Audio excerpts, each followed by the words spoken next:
Assalamu alaikum wa rahmatullahi wa barakatuh, ladies and gentlemen. Welcome back to another live stream. So in this live stream, we're going to be doing something interesting. We're going to be basically creating a Godot extension, a GD extension in Godot 4. Basically, we're going to be exposing or porting Rapier physics engine, which is written in Rust, to Godot.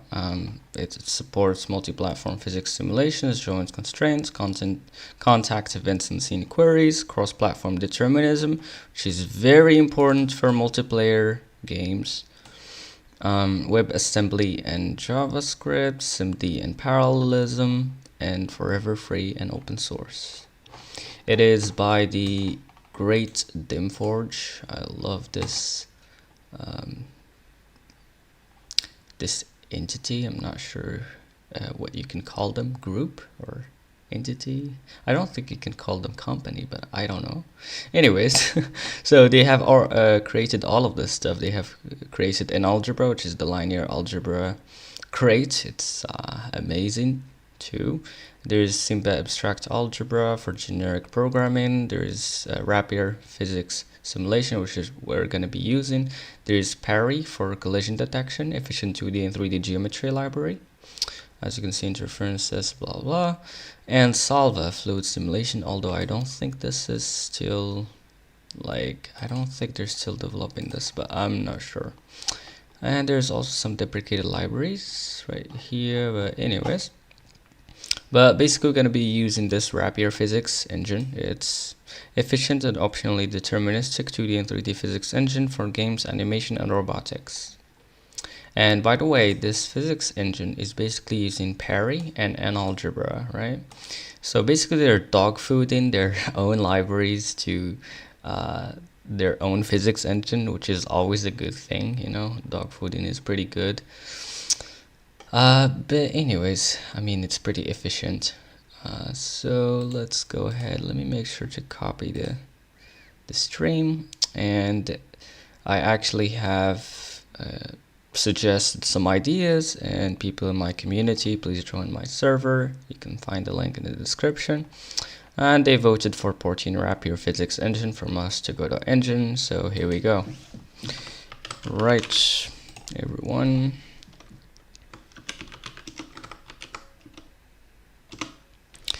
And we're good to go. Okay, so Rust and Godot is like my favorite. Both are my favorite technologies, of course, open source. But yeah, pretty much. So I think we're gonna be waiting until the 5-minute mark, and then we can start.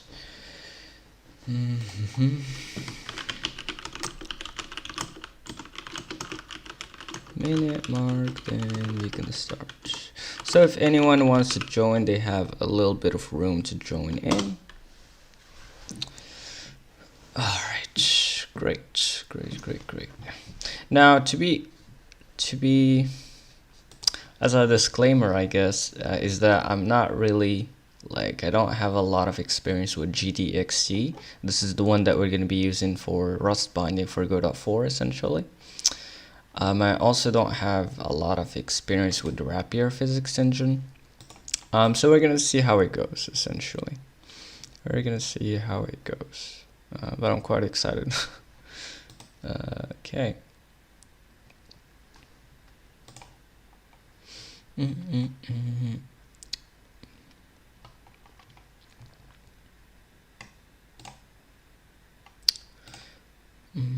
Right. So 1 minute left, and then we could start out.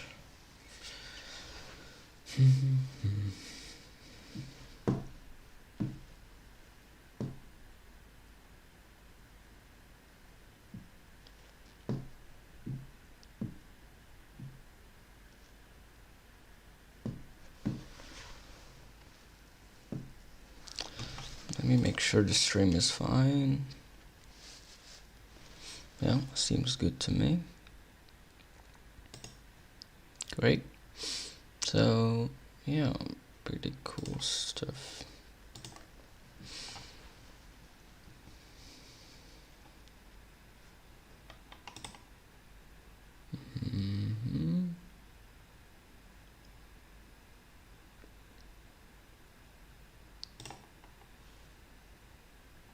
Alright, so we are at the 5-minute mark, so we'll just get started at this point.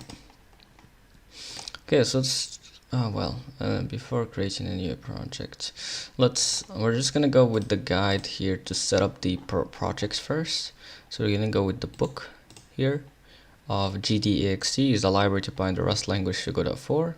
Godot is an open source game engine whose version 4 has brought large scale improvements. Its gdextension API allows integrating third-party languages and libraries. We're not using the GD native API, we're using the new gdextension that is, of course, that only works on Godot-4 because it's new, you know.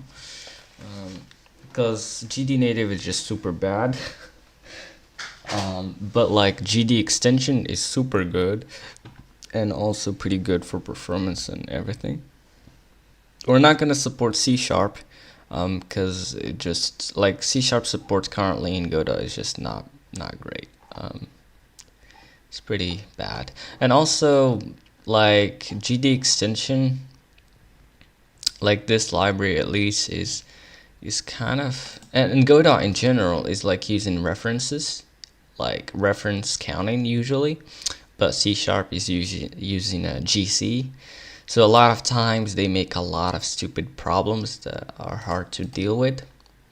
We're not going to be supporting C# for this plugin that we're going to make.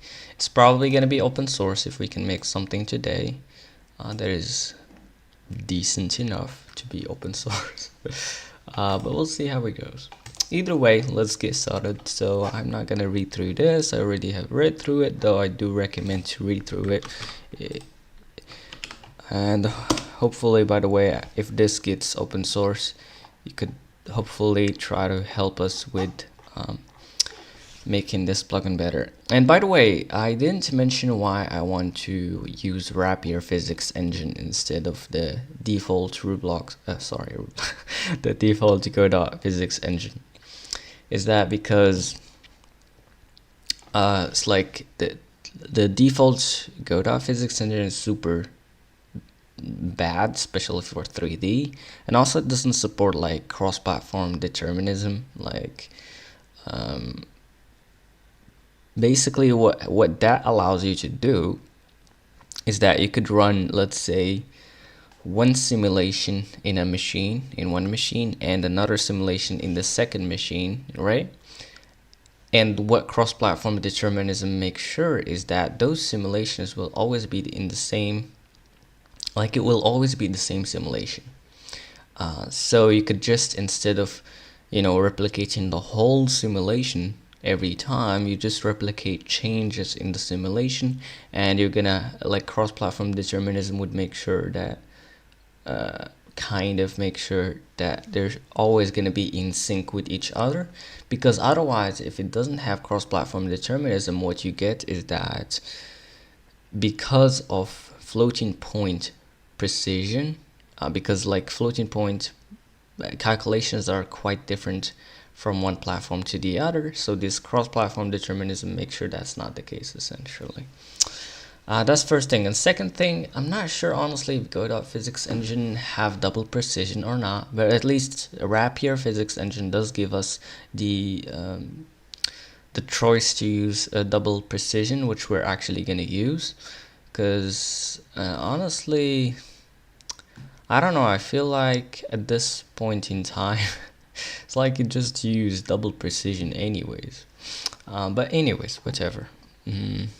Okay, what else I want? Yeah, and also, of course, the Rapier physics engine is created in Rust, which is my favorite programming language, so why not?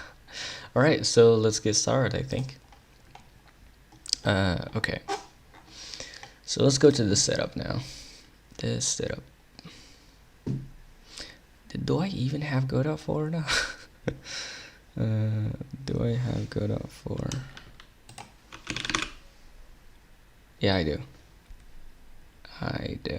Hold on a second. Hold on. Just gonna look up some stuff here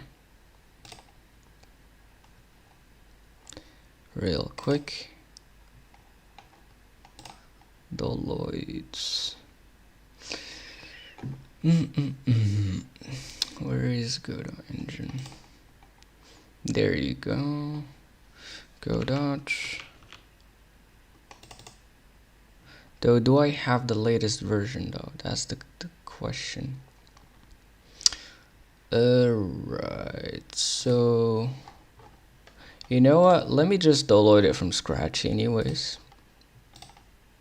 Did I? Hold on. Alright, good. Let me just try to download it from the start, you know, godot-engine. I do have one, but I'm not sure it's the latest version. So let's just download latest. Godot-engine, not the .NET one. I'm not sure why I'm putting this stuff here, but anyways. Alright.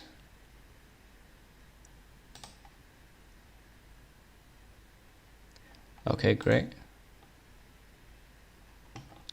Alrighty. So let's extract this out.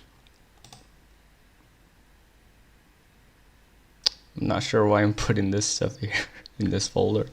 But anyways, whatever. Win64.exe, Win64 console. So let's put this in the path, I think. What they said in your path as godot4, or an environment variable called godot4 bin contain the path to the godot executable. Path as godot4. Okay, let's just grab this path. Let's go to the environment path, environment variables.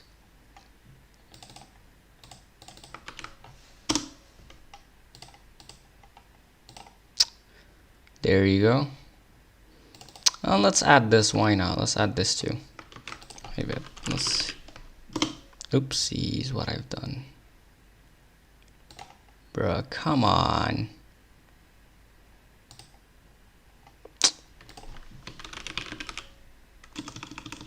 I can't type today.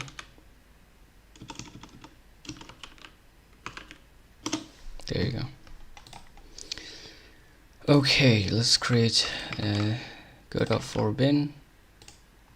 It's gonna be this guy.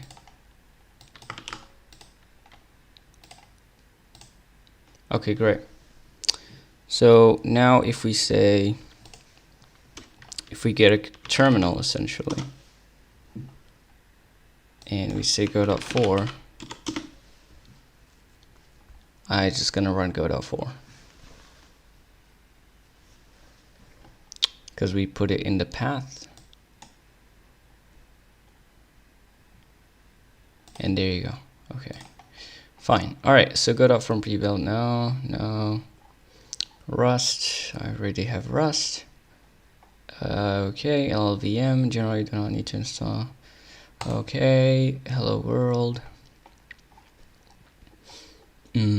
So I don't like this directory structure, so I'm gonna do a different one, I think. But I do remember I had some trouble with that other one, so I'm not entirely sure. But yeah, let's just go with this structure anyways, although I don't really like it that much. But anyways, so assume the following file structure separate directories and for the Godot and Rust parts. Okay, let's run the terminal here. Okay. Let's make directory godot, what should I call it? Godot-rapier, I think. Godot-rapier 3D64, maybe? 64 for double, essentially, double precision. So let's go ahead and do that, I guess. And let's go with Anas Sattar. Welcome to live stream. How is it going? How is it going?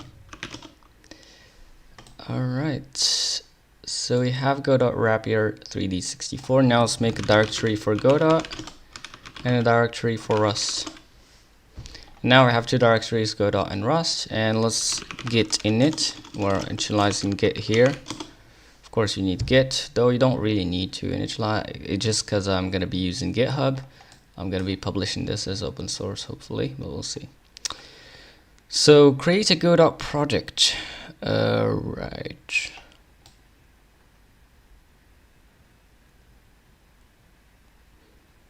Open the Godot project and create a blank Godot for a project to make sure everything's working. Okay. So let's see. Let's run Godot 4.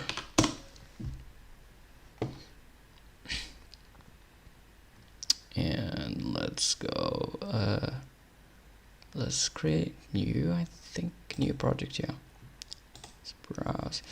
Well, let me grab the path here. Come on. Can I just do... Why it start there? This is so stupid. In like... It's not as good as Linux. Anyways, alright, fine. I can't... What? Oh, /Godot. Yeah. Now create and edit, I think.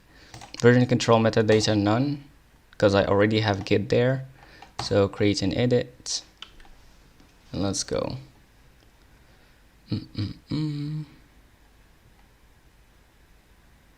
Alright. So again, as I said before, I'm using my laptop, so it's gonna be a little bit slow in like my desktop, so there you go. Everything is slow motion when it comes to laptop.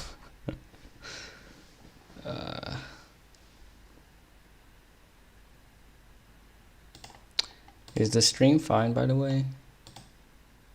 Is the stream fine? Seems good to me. So yeah. Right. Come on, bro. Why it's taking forever? There you go. Okay, so right now we got a empty project running in here. Great. And I don't need this tab anymore. I don't think I need this tab anymore, and nor this one. And why I have two live streaming tabs? Crazy stuff. Let's just remove one. Okay, fine. So right now we're gonna create a new Rust crate. Cargo new your crate -- lib. We have already created the folder, so we're just gonna go ahead here and just gonna, let's see.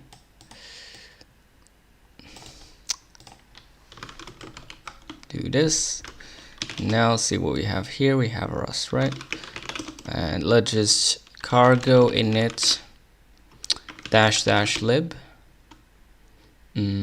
What should we call it? Well, let's call it Godot, I guess, rapier 3D64, whichever. There you go, Godot rapier 64. Great, now let's run Rust rover. I wonder if it's in the path. Cool.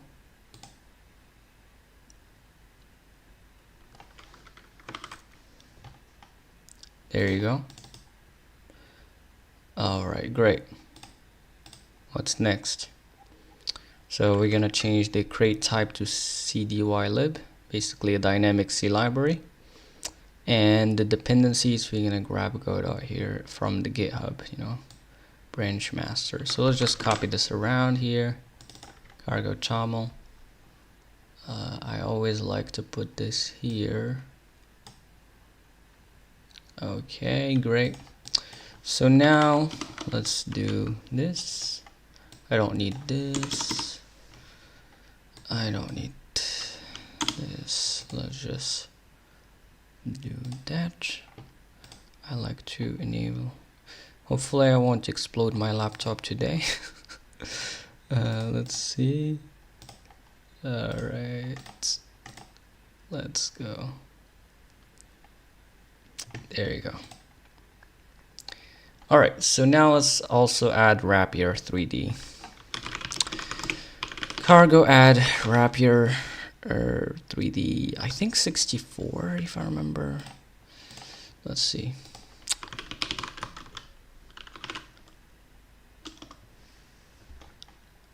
Bruh. Let's go to crates IO.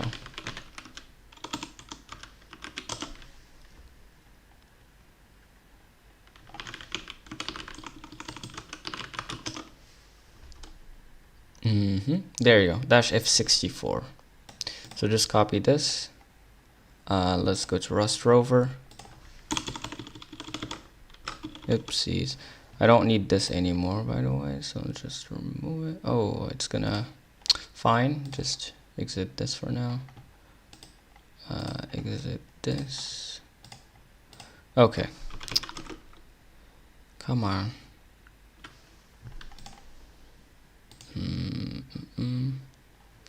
Bruh.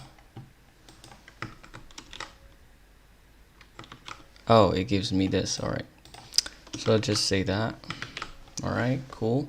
Now we have added rapier and godot into our project. Great. What's next? Okay. So I don't need this anymore. Cargo build.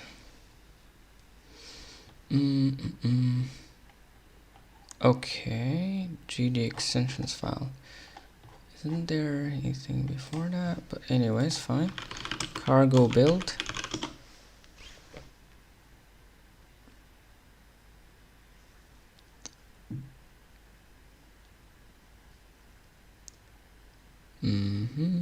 It's gonna build in the libraries.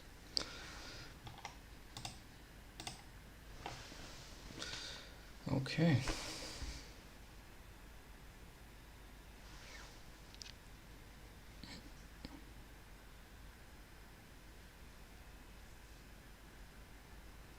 Centrate. Okay, come on. Come on.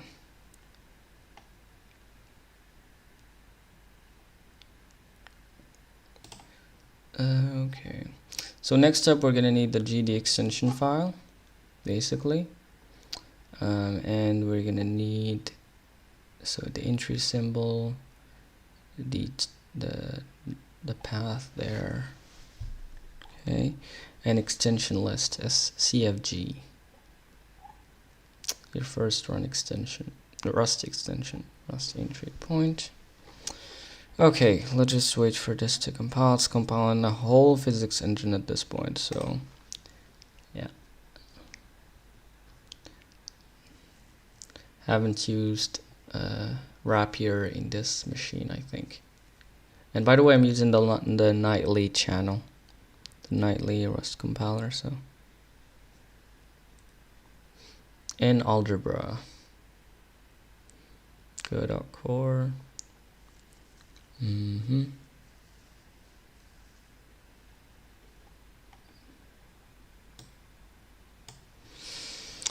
So, okay.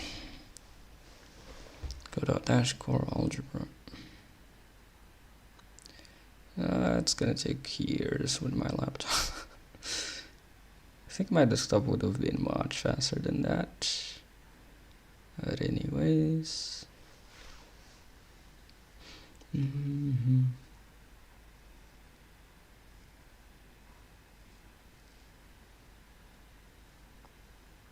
Parry 3D F64.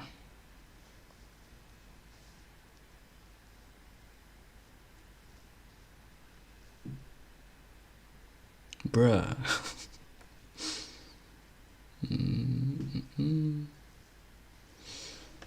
I wonder how much tasks I'm running at this point. Let's see. Look at that. What? Are you kidding? Oh, okay, look at that. Yeah, as I said, the laptop is gonna explode today.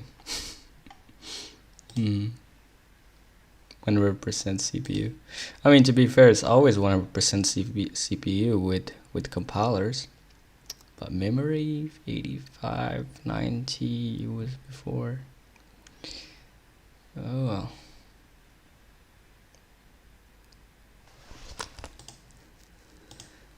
And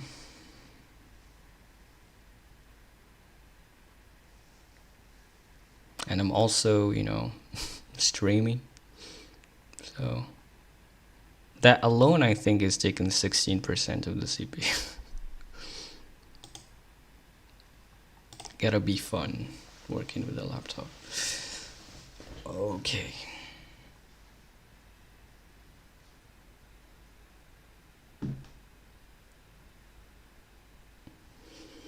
I can take my nap right now.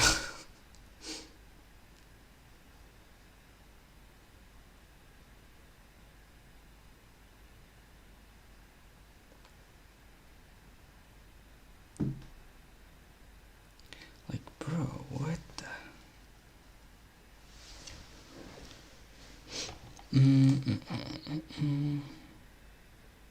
Of course, this is gonna be incremental. This is just the first time we compiled stuff. But well.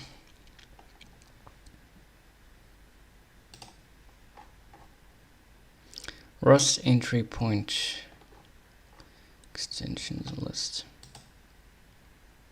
Come on, why it's taking that long on Godot core? That's crazy.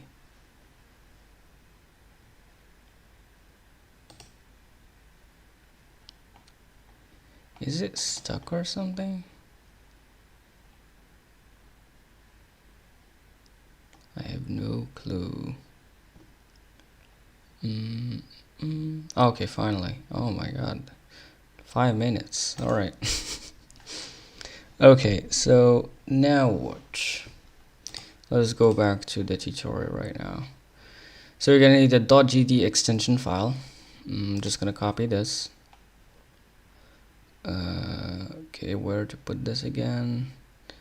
I create res hello world.gdextension. Res hello world gdextension. Okay. Res hello world.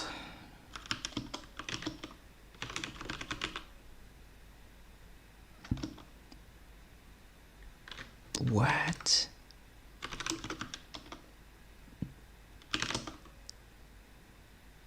Bro, why everything super slow? This is stupid. Anyways, go to Godot. Now,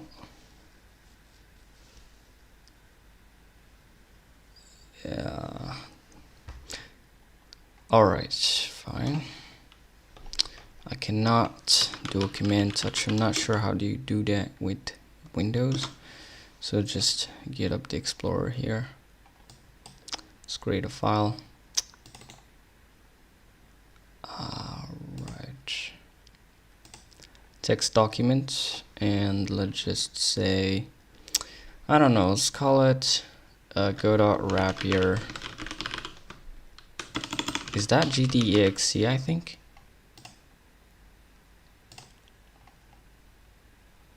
No, gdextension. Okay.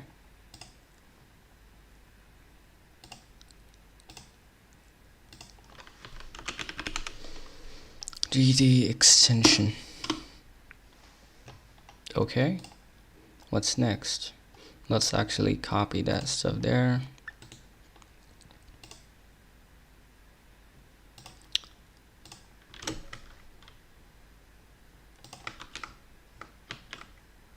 And here I'm gonna take this your crate thing, and I'm gonna replace it with what was it called again? Godot-rapier 3D64, right? Yeah.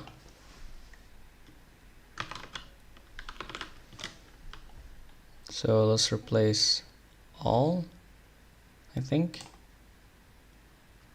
And that should be good to go. This is basically a setup in all the, you know, Linux, Windows, Mac OS. So anyways, let's save this up, and there you go. Next up should be copied as is. Anyways, The rest prefix presented. Export project. Extension list. Yeah, let's make an extension list CFG here. Although it's saying that it should be generated, but it never does. So I'm just gonna do it myself.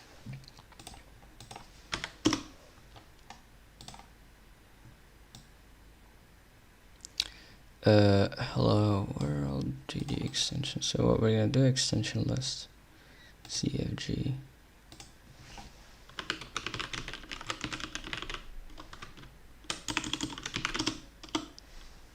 Right? Okay.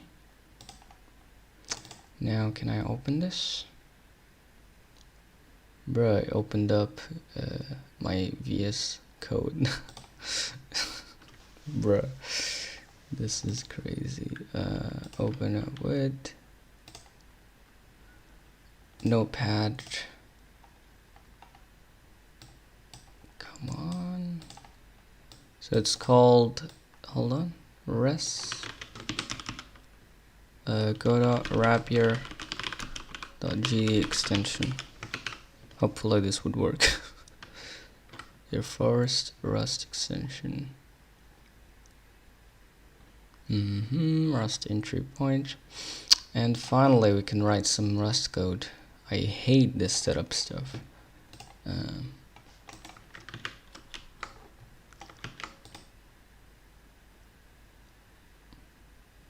Cause like you always get it wrong. Retrieving Rust std library.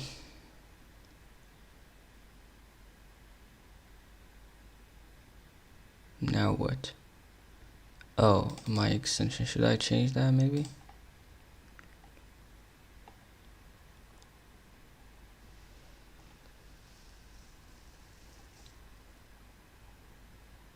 You can name it however you like, so fine. Implement the extension library trace for our type and mark it with gdextension. Okay, creating a Rust class. Now finally we could do some interesting stuff. Okay. So, oh, what? Do I have two of these?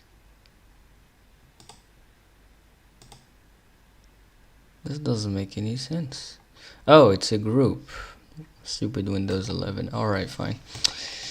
Okay, so now what? Now let's actually build this. Oh, yeah, I see. I was like, what?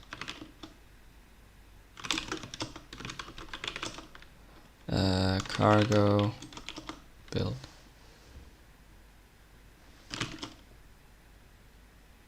Oh my god, why have done that? That's why you have created a stupid folder? I've said cargo init, not cargo new. What? This is ridiculous.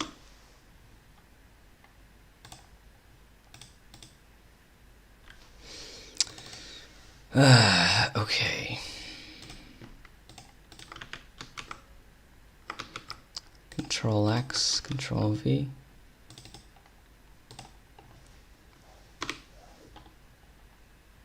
Great.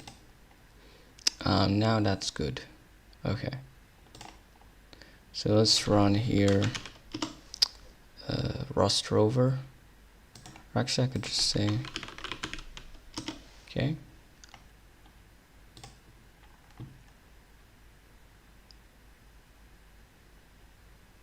Alright.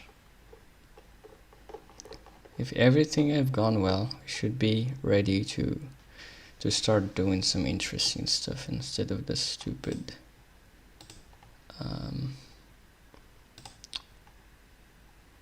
bruh, ridiculous. Well, open. Where did I even put that thing?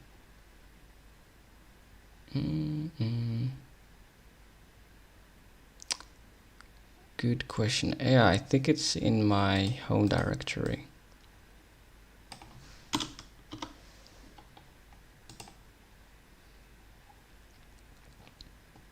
There you go. Trust project. Okay, hopefully right now it would work. I'm already don't want to do any more setuping. Let's see.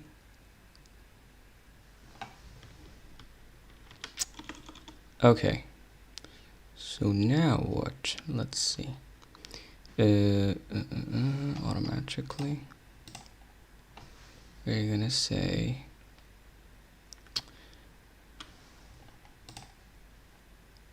yeah, let's just run godot-engine, but yeah, let's run godot-4 here right now. Well, as long as we have built it though. Did we build it? Everything is super slow, it's frustrating.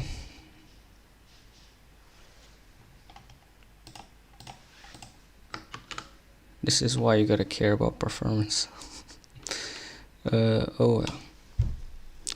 Let's see now what cargo build.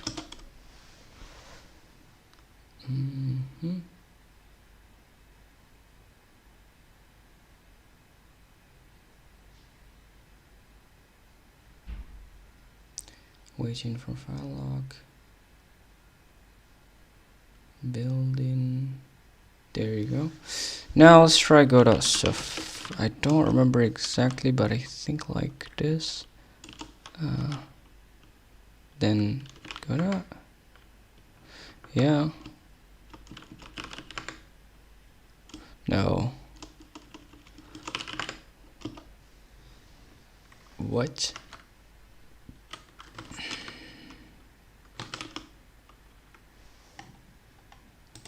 Ah yes, godot-4.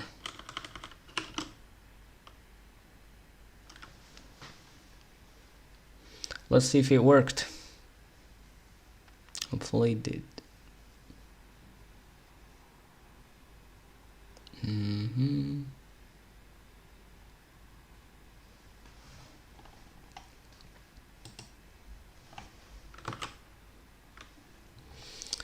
So let's see the output. I mean, there's no error, so I guess maybe it worked. Let's create a scene here. Let's create a node. I'm gonna call it main. I'm gonna create a folder called scenes. I'm gonna put my main scene there. And yeah. Now let's just create a node 3D. This is gonna be our world. And now I think we could do crazy stuff now.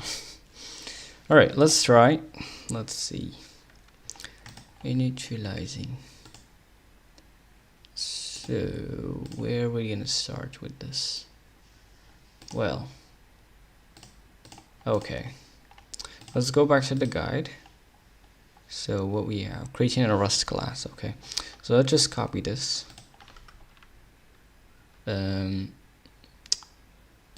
Let's just, I guess, do it here for now.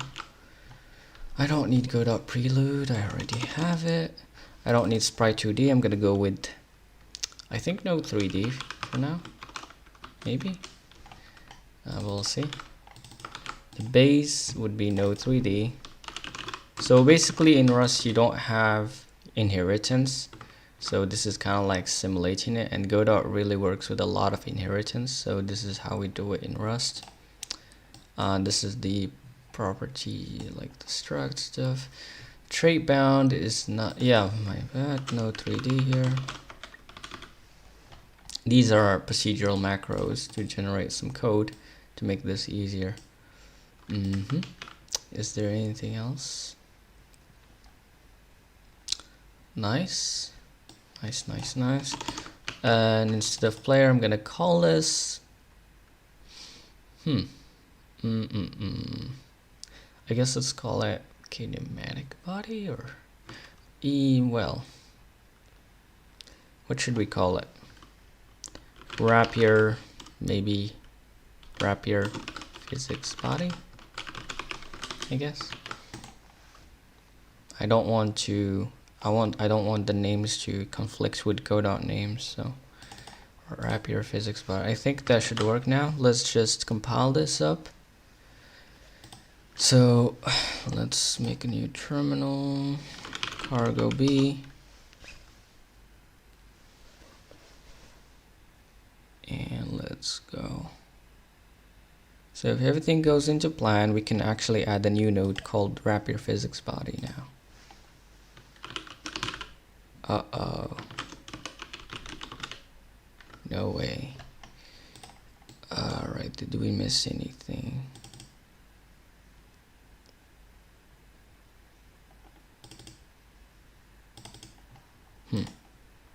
Weird. Let's try to reload this. And let's see if that would work.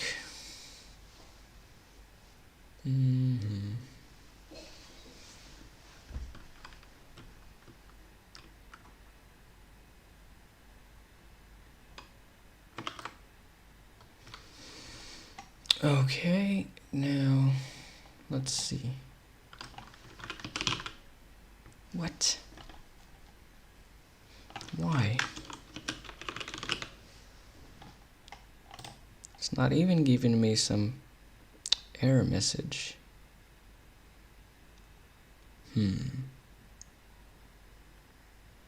Did I miss something?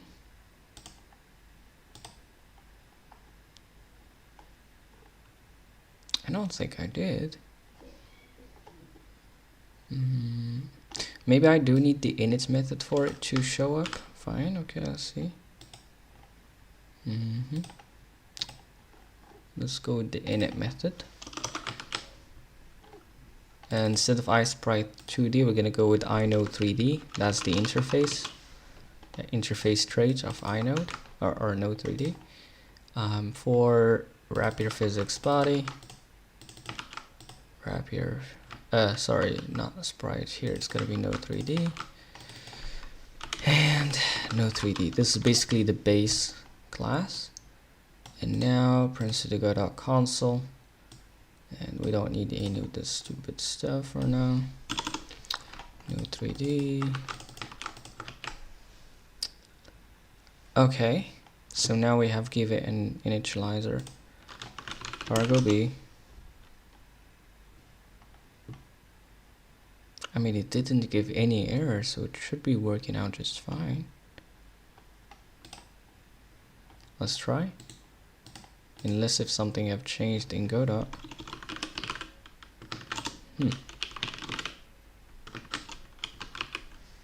What?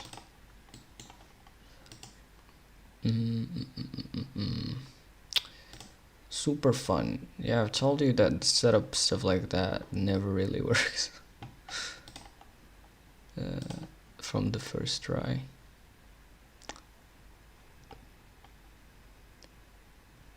Okay.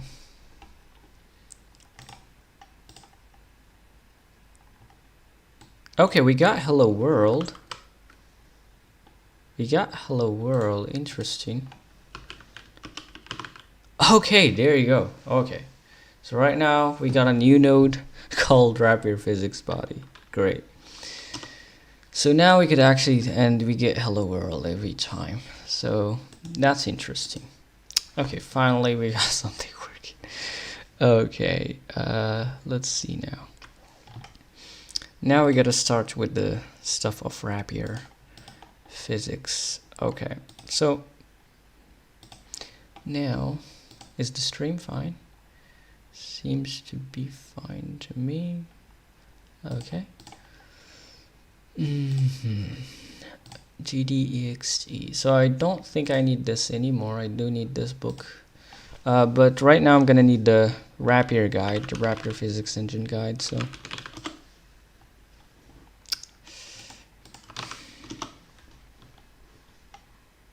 getting started. Okay, great. Basic simulation example. So we're going to try to model this into Godot as a first try.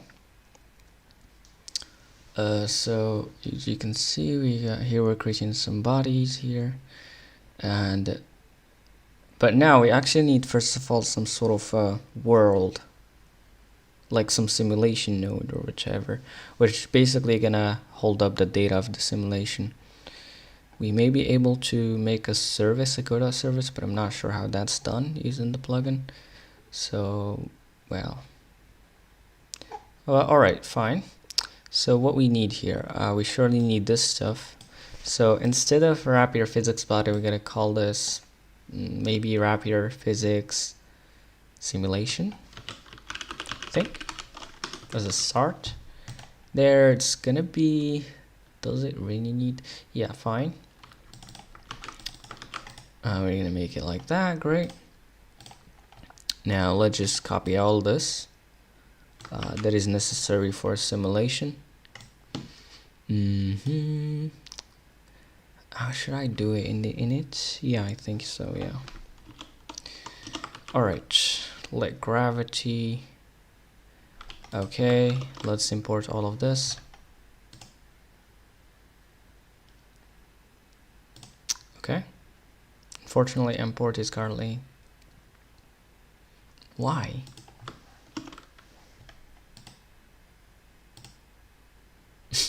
What? Bruh. Should we create our own? Oh, I see. I see what's happening here. Alright, fine. Let's go with Godot. Well, not Godot. Rapier 3D F64 Prelude. I think that would work. But it may. Yeah, it may collide with Godot though. With Godot Prelude. With the vectors and stuff. But let's see. Can I import this stuff now? Still no. But I mean, oh yeah, my bad. So let's import all of that. And now we're good to go. It's an S matrix. It's using S algebra, in algebra, yeah, the in algebra library. Okay, great. I don't need the mutable stuff here for now. Let's see. Now I'm gonna make use of the AI to help me out here. Is it on? Yeah, it is. Great. So here's what we're gonna do. Let the AI generate the stupid stuff. So hopefully, there you go. But it should be an S matrix, I guess. But anyways, integration parameters, great. Physics pipeline, island manager, broad phase, narrow phase, great. Keep on going.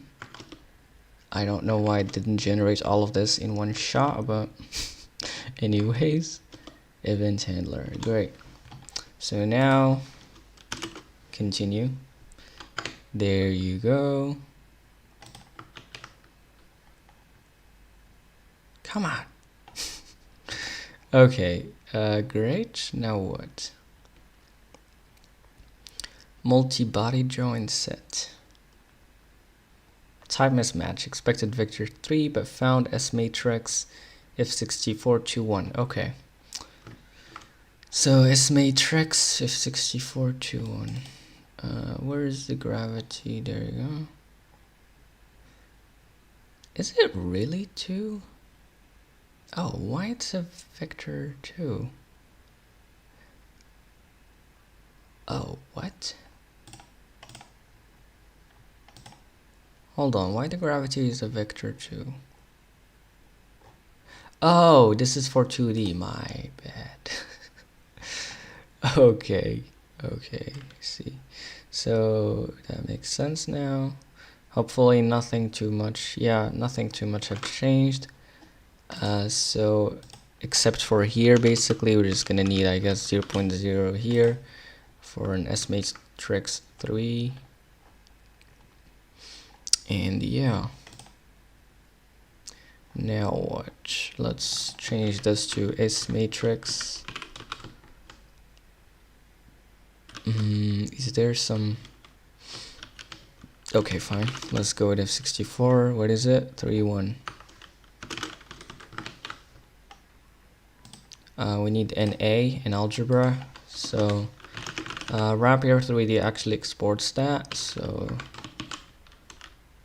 NA, it's calling it NA, so that's nice. NA S matrix.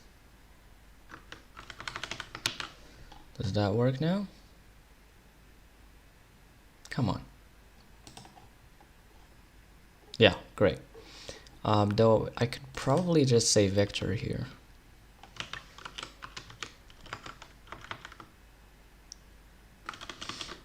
And then I wouldn't need one of these, I think. Let's see. Alright, great. So yeah, that's good. Alright, so now this is basically the physics state. I mean, we could call it either similar. Let's call it state, actually. Rapier physics state. Okay, so we got all this craziness. Rapier physics state. Now we're good with that. Great. Now what's next? Let's see. Collider builder, cuboid. So now we're gonna need some body, some rigid body, let's say, and some, you know, colliders and stuff. And also, of course, the simulation itself, like step in the physics engine. So we're just gonna copy this. Right, and we're gonna have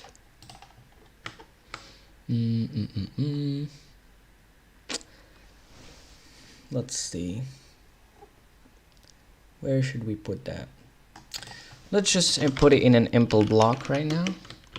Rapier physics state, fn step, self, of course, probably mutable self,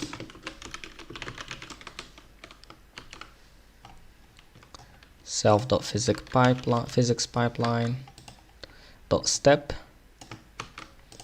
self.gravity, self-integration parameters, island manager, broad phase, narrow phase, rigid body set, collider set, impulse joint set, multi-body joint set,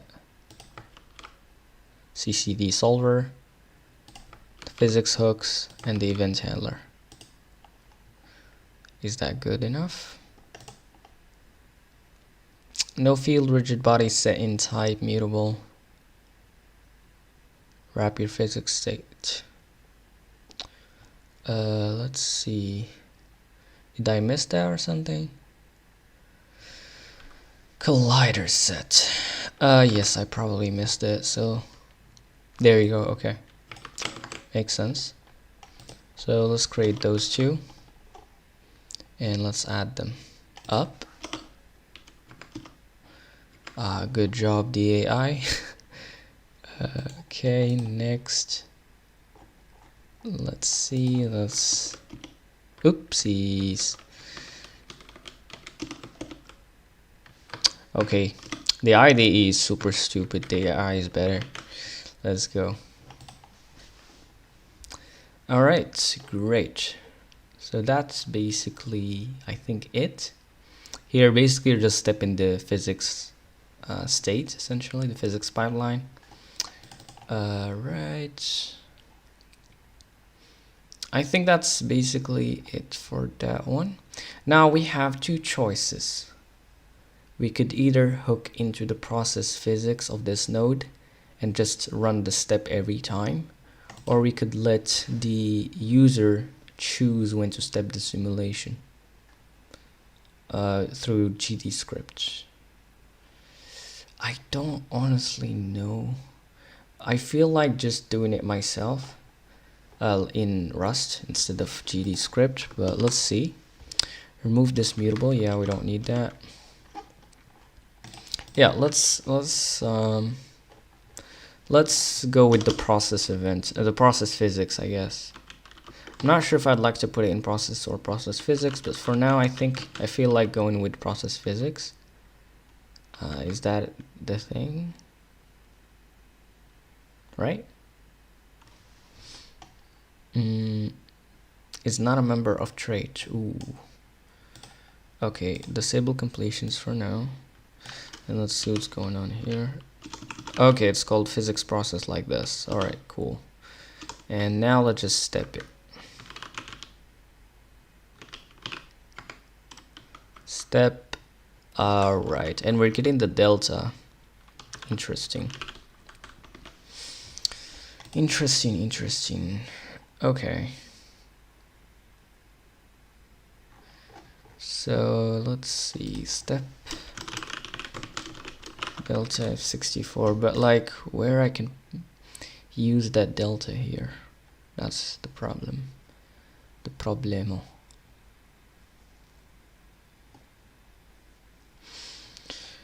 Maybe the integration parameters? Let's see.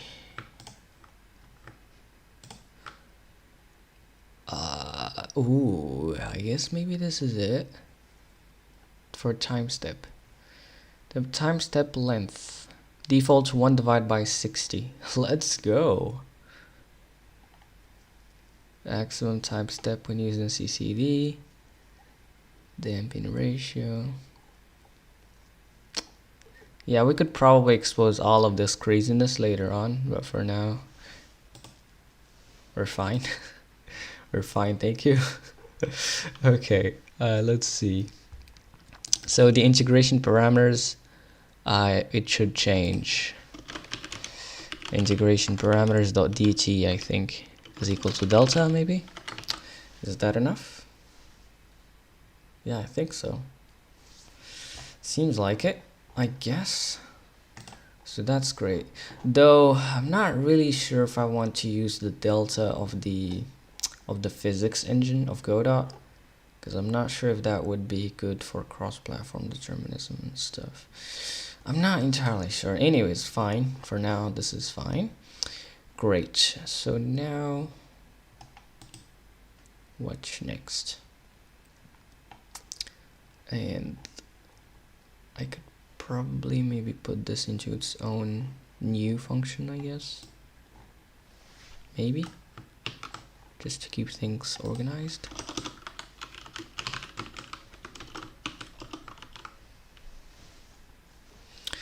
And here,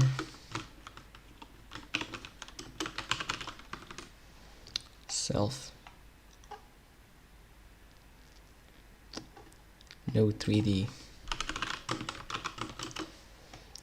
Okay.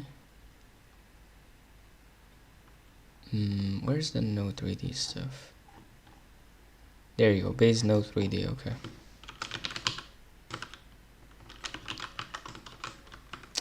Is that how it goes? Yeah, I think so. Now here, we're just gonna return self, I guess. Yeah, new. Pass in the no 3D, and there you go. I think that's basically it for the physics state. Rapier physics state. Okay. We could expose, for example, gravity and other stuff. For now, let's just keep it simple. Let's just get something working. But yeah. So now, I guess we have rapier physics. No, we gotta reload for whichever reason. Oh my god.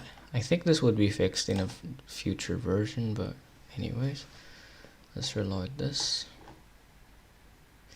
Godot support for gdextension is still immature, you know.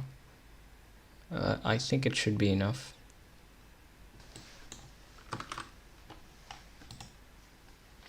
So now what? Physics. Oh, what the? I'm pretty sure I called it rapier physics. Yeah. I haven't built the project. Yep. Cargo B.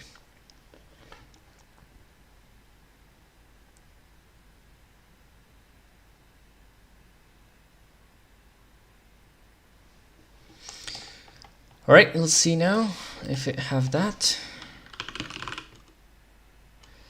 Come on, I have to reload this. Alright.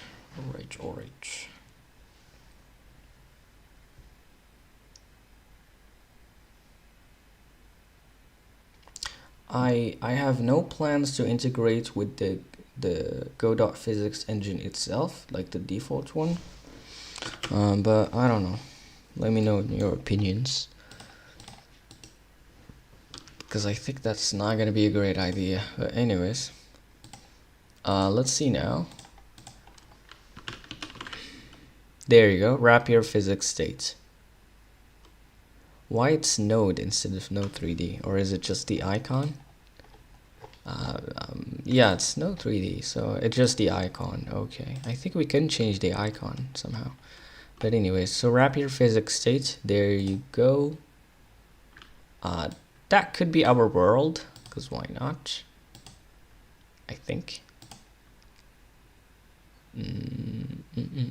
Should it be inside? Fine, just put it there anyways.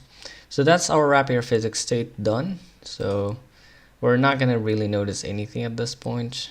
No main scene has 6 cards. I need to put a camera though, just to be able to see anything. Hold on. Let's put a camera. Camera 3D.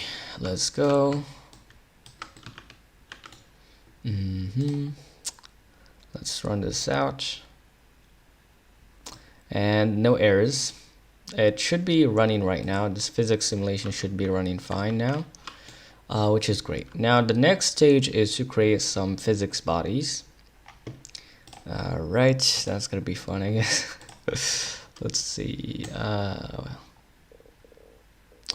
impl rapier physics state. I'm not sure how I'm gonna go about that, but we'll see. All right. Let's see. So we're gonna have a similar thing as that. So we're just gonna have a similar struct.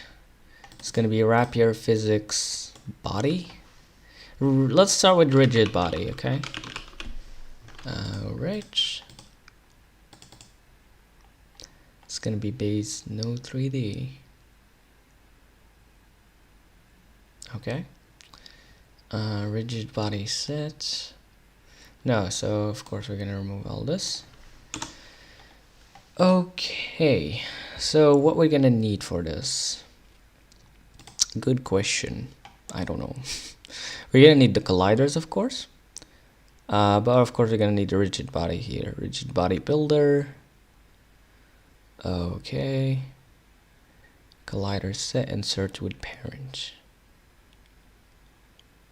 Now I'm not sure how I'm gonna hook up the physics state with the rigid bodies, but I think for now at least we're just gonna look up for the parent and just get the state from that, basically. I think at least that's the idea for now.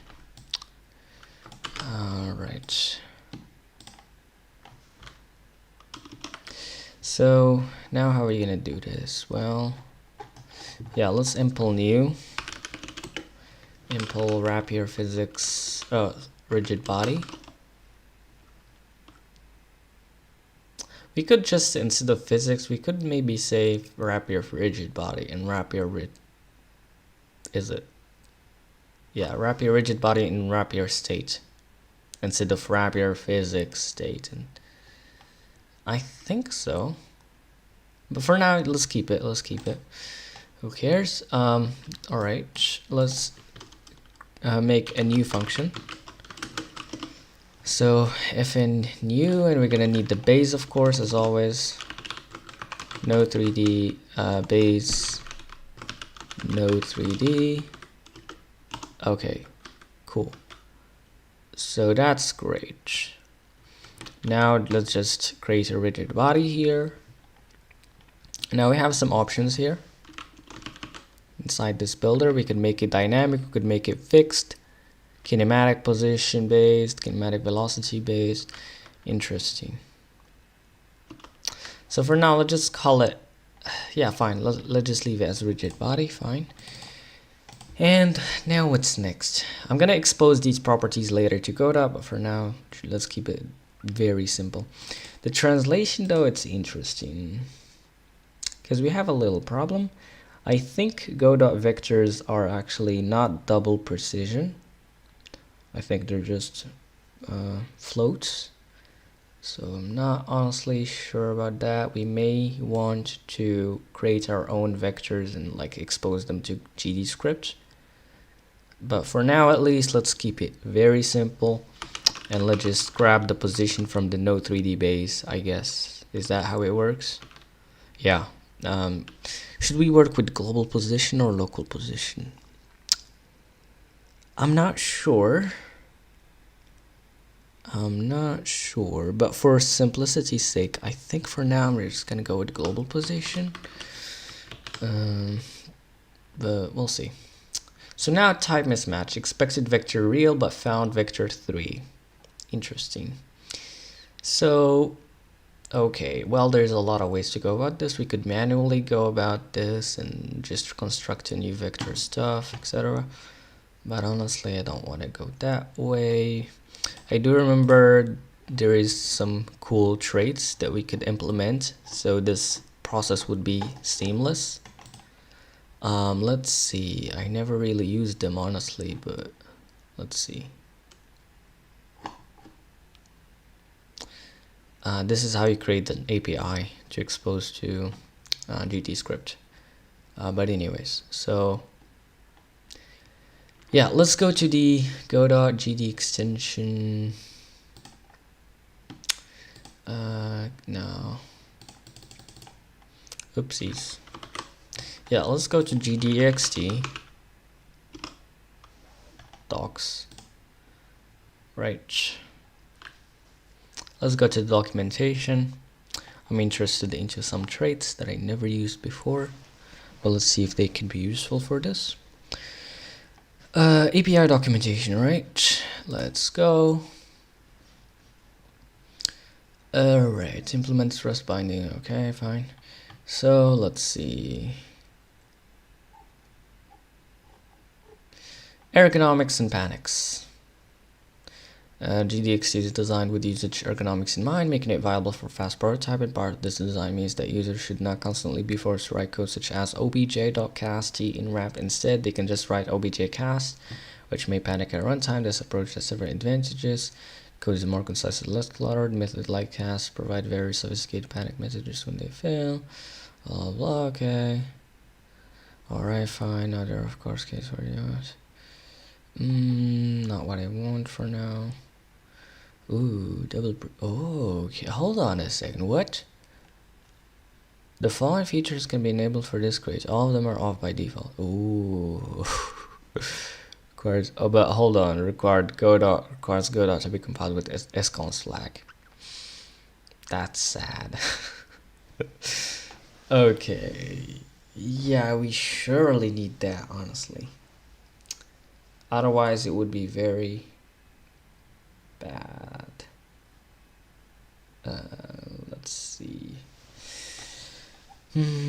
Now, the problem is using the custom Godot build is not an easy task. It's doable for sure. I already done it one time, but it's not a pretty picture.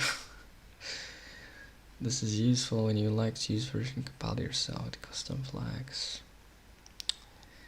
And you'd have to constantly deal with compatibility problems and crazy stuff like that. Yeah, for now, let's just make it work. Fine.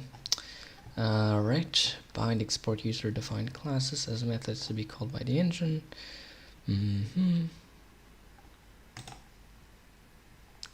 Preload.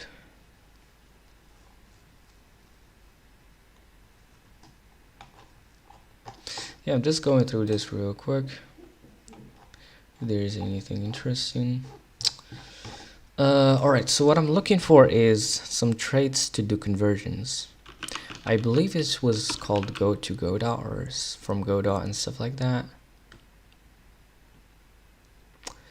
Let's see. Preload to Godot. Okay, defines the canonical conversion to Godot for a type. It is assumed that all methods return equal values given equal inputs. Additionally, basically purity. It should be a pure function, I guess. Additionally, it is assumed that if from Godot is implemented, converting to Godot and back again return a value equal to the starting value. I see. So essentially, using the inverse of a function as the input to the function itself should give back, you know, like basically f of f inverse of x should equal to x essentially. But anyways, violating this assumption is safe but will give unexpected results. Okay, converts this type to the Godot type by reference, usually by cloning. Usually by cloning provided methods. Okay, so you implement this and you get back these into Godot, converts this type to the Godot type. Right, what? This can in some cases enable minors such as avoiding reference counter. Ooh, well that's interesting. Converts this type to a variant. Okay, this is going to be useful for GD script. Okay, but anyways, what is this? Okay, so it's some Godot type. All right.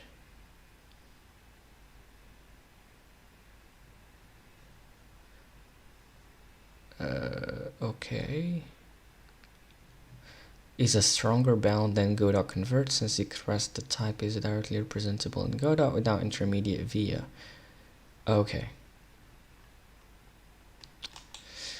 Let's try it out. Let's try. I don't know, but let's try. Okay, so what we want. So basically here we're getting a vector real. So let's try to impl to Godot. I'm not sure if this would work, but let's find out.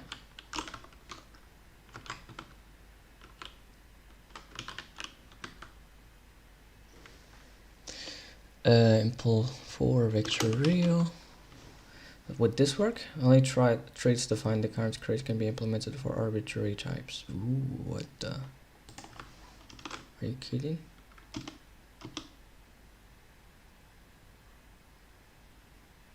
Why? That's weird.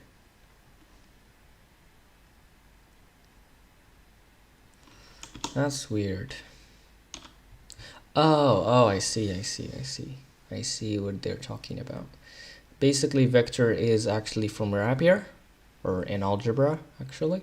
So we cannot really implement traits for them for whichever reason. So if we want this to work, we need to create some wrapper type. Alright. Okay, fine. Let's do it. It's pretty simple actually. Struct vector, it's gonna be vector real. But well, it's gonna clash within algebra. Interesting. So I don't know, let's I guess call it GD vector or something. Vector. Yeah, let's call it G vector, I guess. I'm not sure. Let's see. Fine, for now it's fine. We could always rename it later. So that's how it's gonna be. So it's gonna be a G vector. Now let's implement dref and dref mute for G vector. So it's easier to work with and more convenient. Implement the members. Target's gonna be, well, basically vector real. And here we're gonna say cell.0. Same thing with drf mute.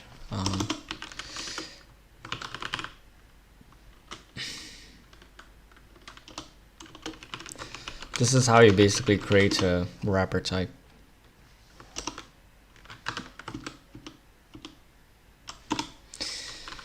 Cell.0. Of course, here a mutable reference and here a reference. Okay. Great. Cool. So now we had that out of the way. Next up, first of all, right now we have two things to implement. Is to implement from to create a G vector from a vector real, and then to implement the other conversion, essentially. Okay, so impl, I think from vector real, I think. I wonder if there is some library out there that makes wrapping types like this easier, but anyways, probably there is, but I just don't know of it yet. Is the stream fine, by the way? Seems good to me. Let me just check. Seems excellent connection, so yeah. Alright, fine. Impl vector real for G vector.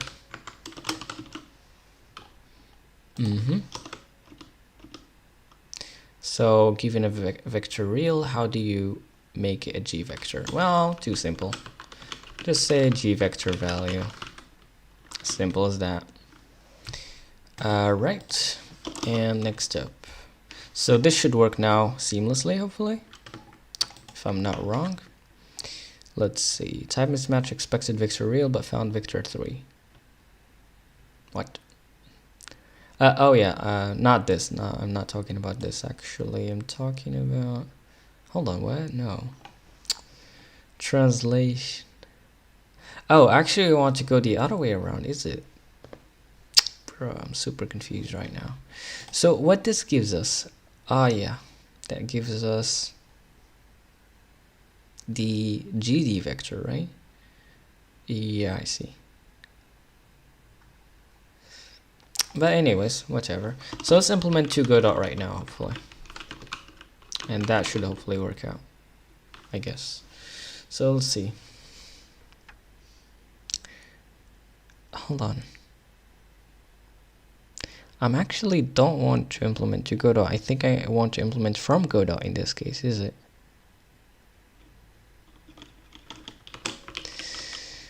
Defines the canonical conversion from Godot for a type.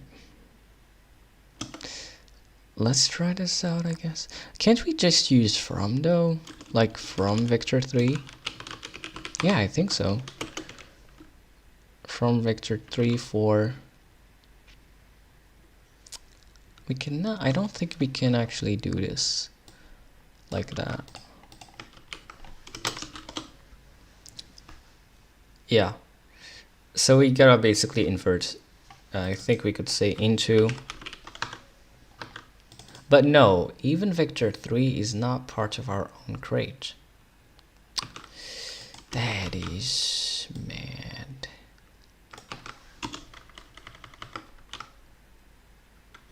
Yeah? Would that work? Yeah. What? Oh yeah, exactly. Alright, fine. So basically what we're gonna do, we're gonna make this into a G vector.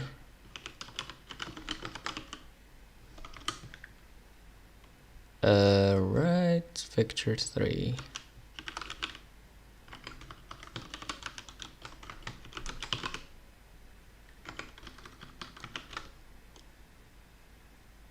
Would that work? Expected 0, found 1. What?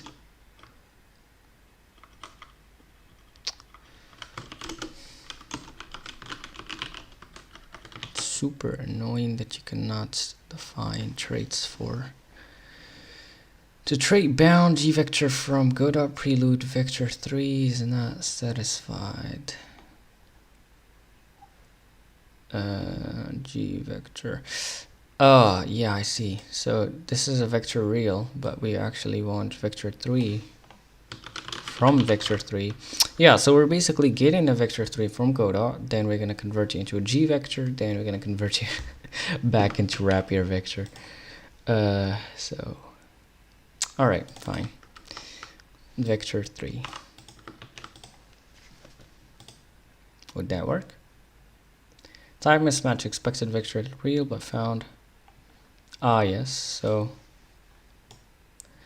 Well, I do want to store their vector real, so No, let's say here, let's just do it manually here.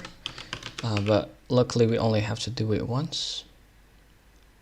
So vector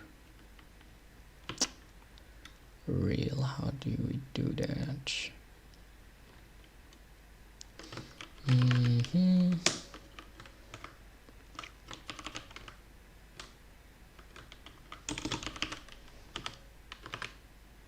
Do you say new or?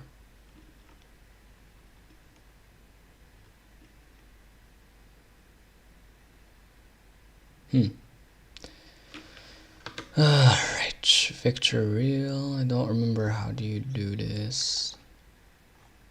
XX swizzling from data. We could say from, ooh, hold on. But no, I don't think that would work either way. But well, we could say new, seems like. And the x would be value dot x as, how do you get the precision of godot though? Real is basically the precision of rapier here. But what about godot? Because I'd like this hopefully to work out with godot if we switch the godot precision to double hopefully. Let's see.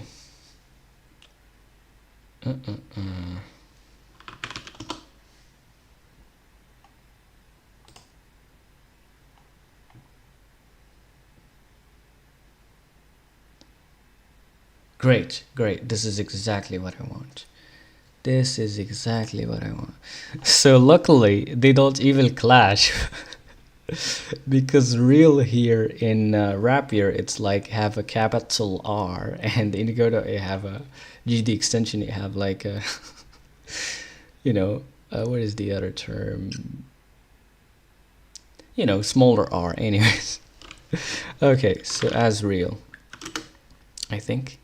But that wouldn't work actually, because, well, but let's just go with this for now, because I think it's a lossy operation,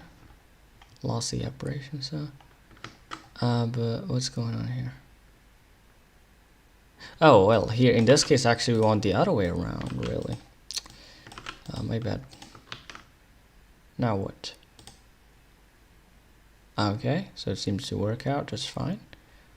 Although here, as I said, here we're losing precision, which is bad for cross-platform determinism.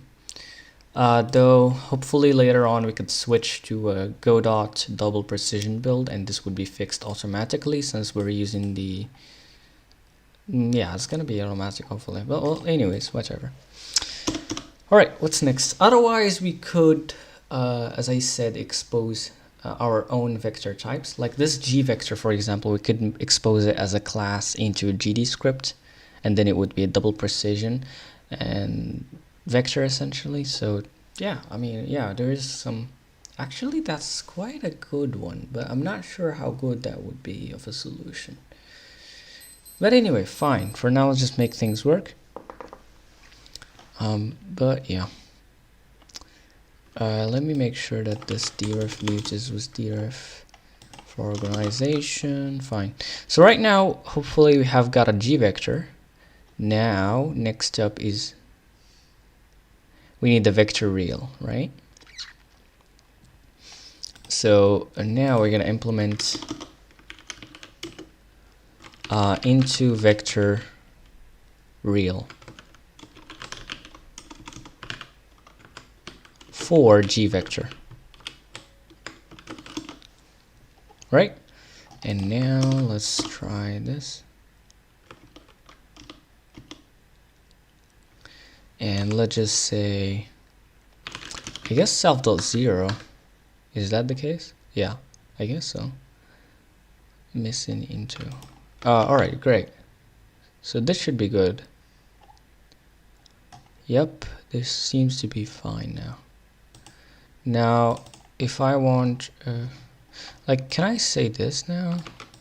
Let's see. Would it resolve two intos at the same time? Can it resolve chains of into? I don't think it can, but can it do it like this?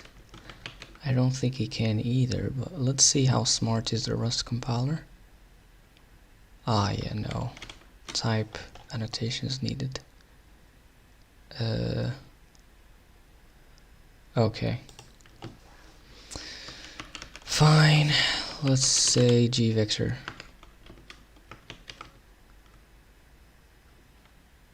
But I'm not sure why it doesn't work this way.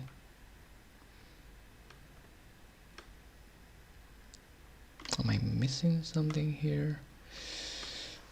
Anyways, fine. Let's just...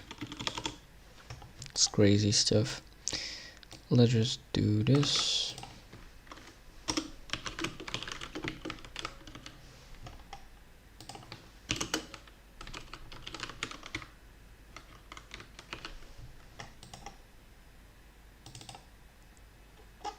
I called it gvector, okay.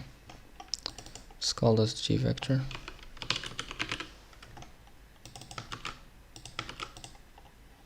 Hopefully this class, this wrapper type, would make it more seamless and easier later on to basically, you know, keep on switching or casting values from Godot to rapier and from rapier to Godot and so on.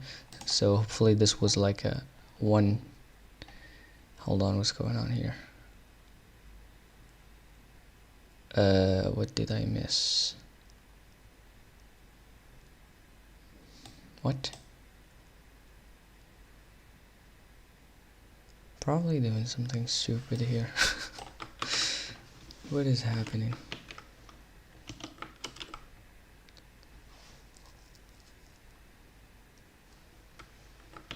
This is ridiculous.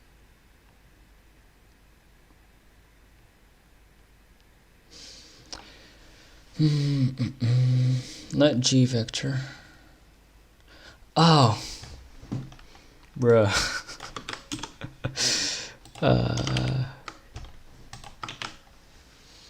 Okay, great. So now it works. Now it works. Here, basically, we're converting the vector3 of Godot to gvector, and then from gvector, we're converting it into a rigid body, into vector real here. All right, fine, good. Now we got this.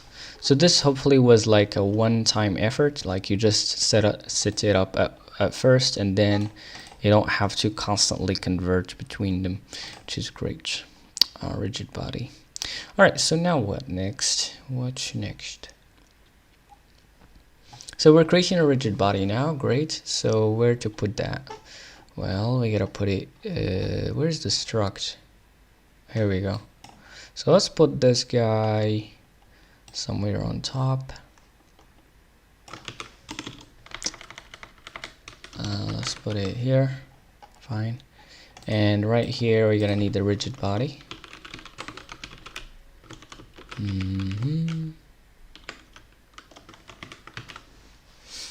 Okay. That's great. And now we need to give back self.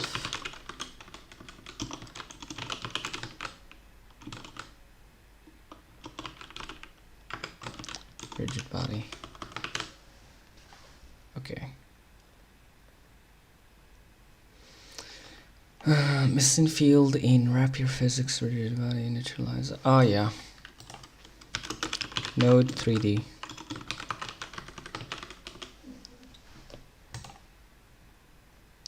Missing fields, no 3D initializer. Okay, so I think right now it should be good to go. Rigid body. Now what?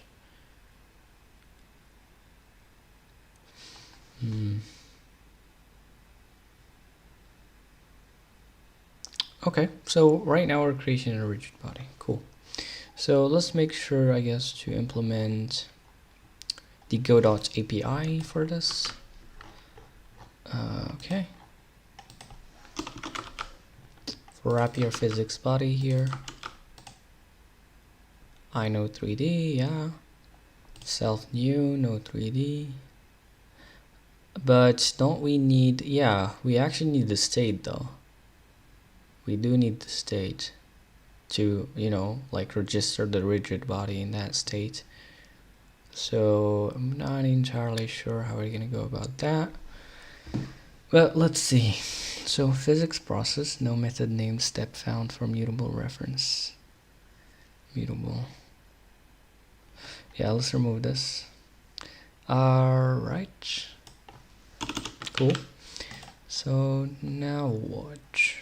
Yeah, as I said, we need to register the physics body in the physics state. So as I said, I'm not entirely sure how I'm gonna go about this just yet, but let's just do something that works. For now, what I wanted. Yeah, let's go back to the guide, the rapier guide. And if we see this, not this guy, yeah. So how do you register somebody in? Yeah, we also need the colliders though. But we'll see about that. It's gonna be another object. But for now, let's see what we got here. We're probably gonna need maybe a helper plugin, though maybe we could just implement that in Godot, like in Rust itself. We'll see. Anyways, collider builder ball restitution build, rigid body set. So this is, yeah, where they're using that stuff.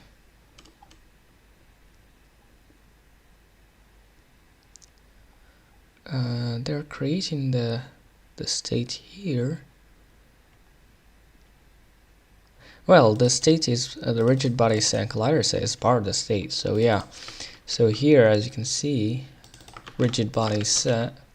Yeah, you gotta insert to it the rigid body, and then you get back a handle essentially.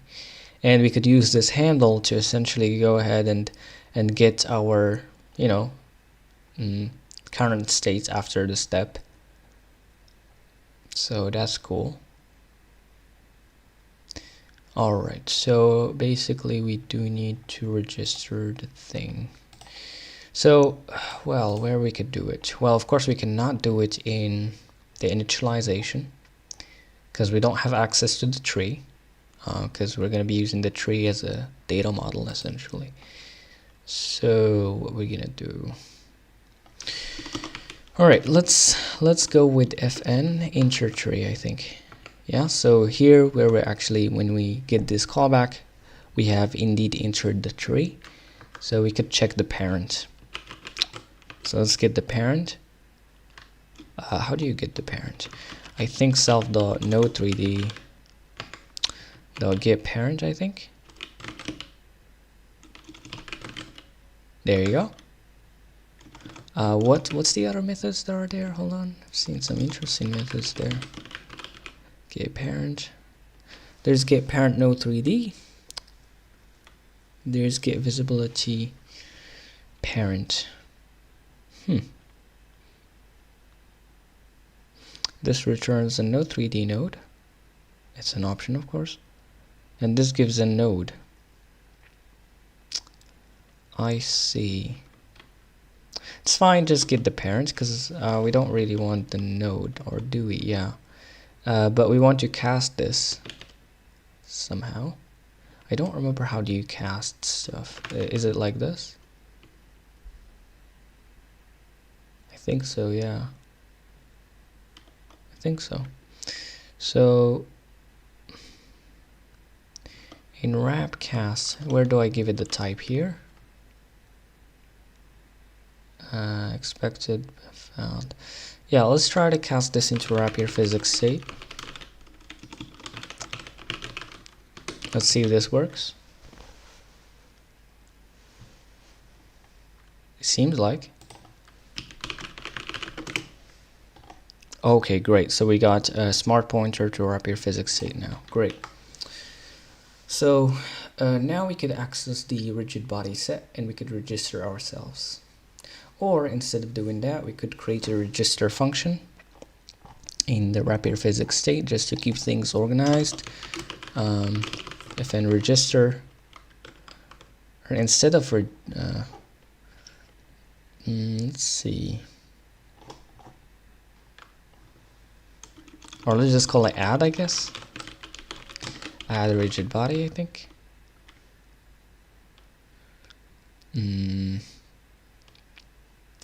Let's see. And this would give back a rigid body handle, I think. There you go. It's basically a what is it called? A generational index. It's basically gonna have a generation and an index, I think. Yeah. Anyways, let's go ahead and see what's up with this. And of course, this is gonna take mutable self. And we gotta say self.rigidBody set dot insert. Yeah. Impl into rigid body. Okay. Or let's just take maybe self. So rapier physics rigid body. I may change this later on, but for now.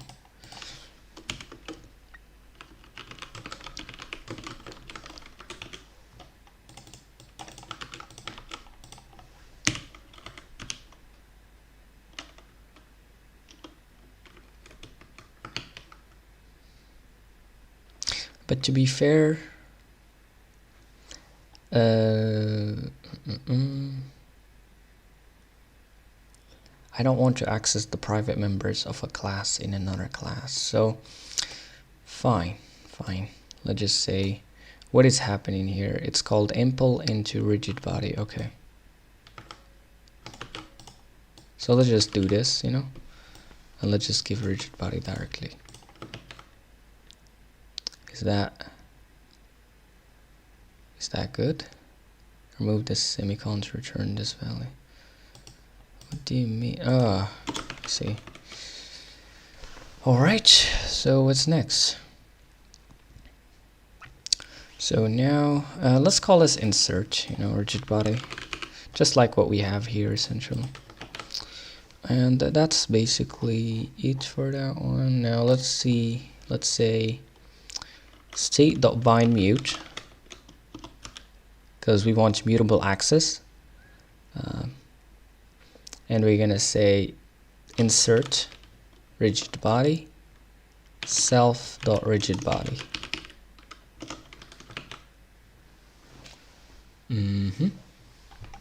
And we get our handle. Right?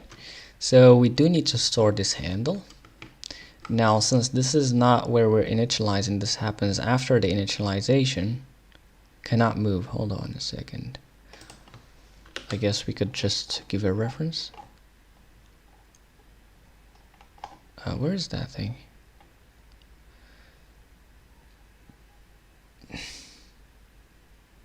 How can we give a reference to this? Like this? Maybe? Let's just say rigid body though. Let's keep it simple. Or maybe we'd need to clone it or something. Not sure. The trait bound rapier 3D is not satisfied.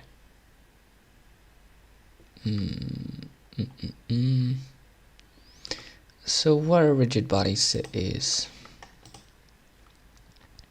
It's an arena, generational arena, and it's of rigid bodies, so not references of rigid bodies. Interesting. So in some sense, we don't want to store the rigid body ourselves. Yeah, we just need to store the the handle. Makes sense.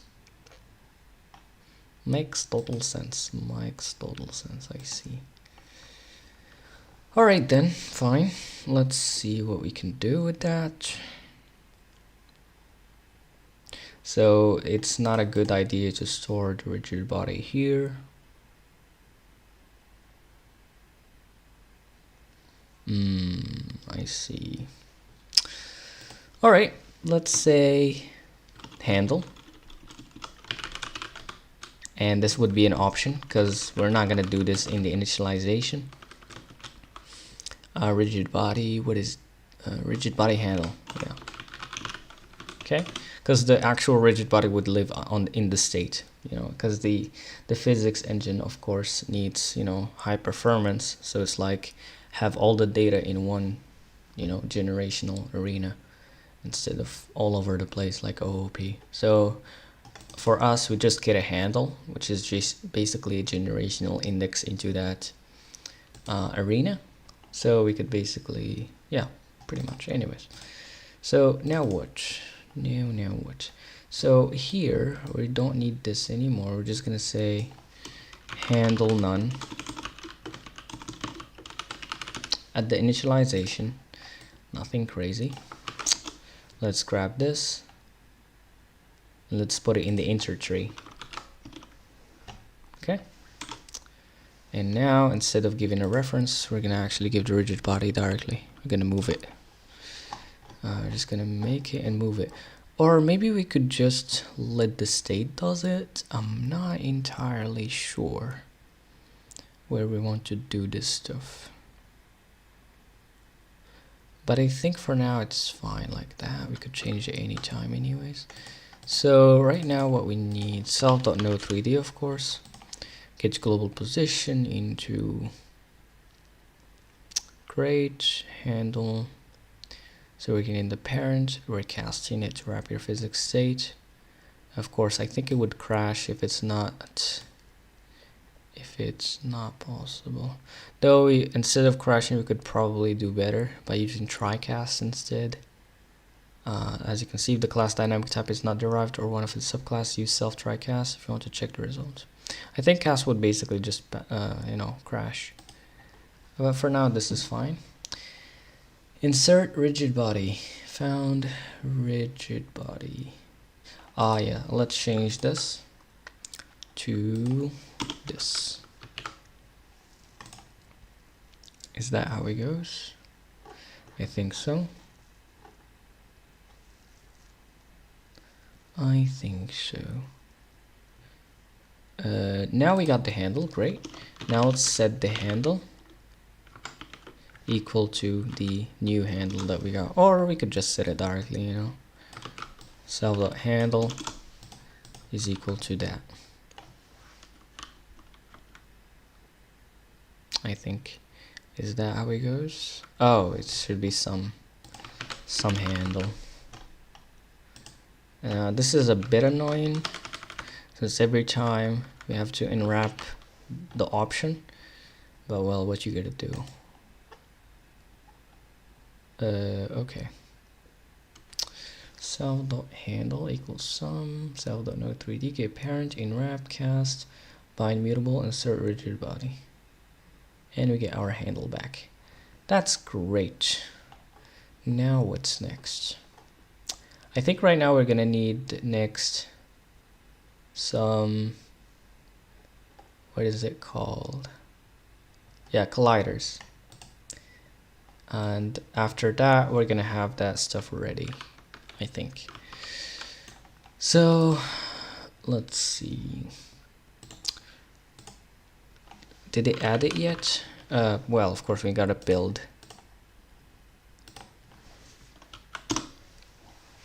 Cargo B.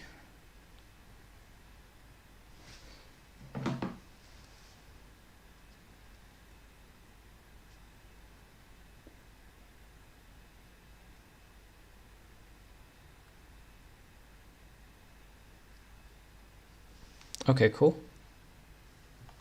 We have built this. Now let's go to Godot. Let's see if it have by any chance. No. Sad. Let's reload this. Okay. The last time I tried it, it was working, but to be fair, it was on Linux. I'm not sure if it's broken on Windows or something. But anyways.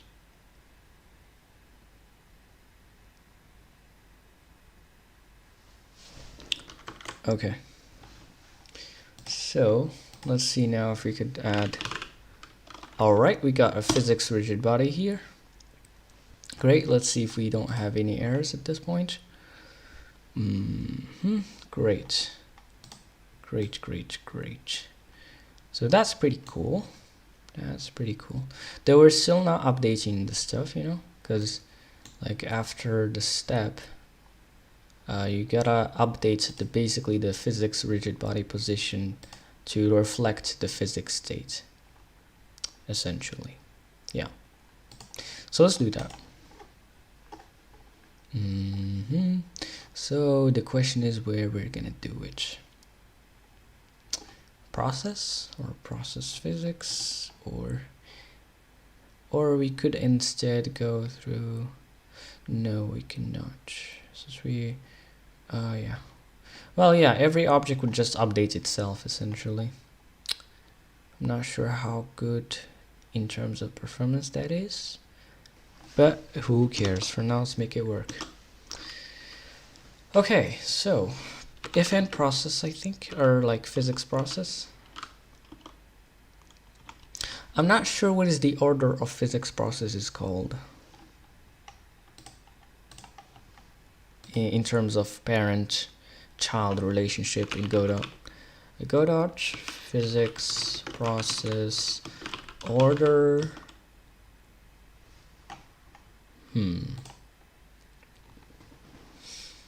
Let's see if we can get some valuable knowledge here. This physics process now can call in strict images. Okay, from the root node, top to bottom of the scene view. Seems to be a way to change. Great. So it starts from the root node, which is in our advantage, luckily, because we do indeed want the physics state to update first. Then we want the rigid bodies to update after them. After that, essentially. So that's great. That's perfect. So let's go ahead and do this. Self.well. Cannot find trait ino3D in this scope. What are you talking about? You were just working just a second ago. So what happened? What?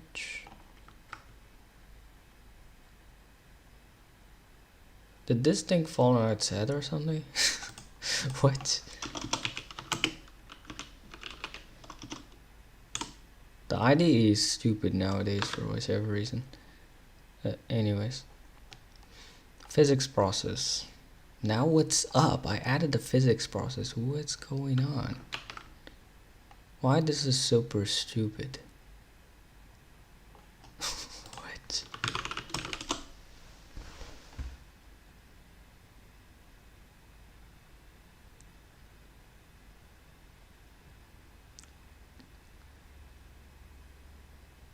Yeah, like no problem. What the? Sometimes, like, bruh. Let's all right, stupid tools. Okay. Would that help?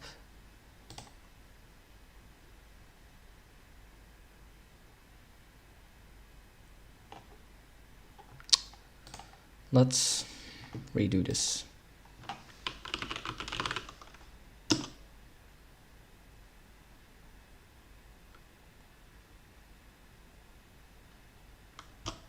Come on. It's gonna take years.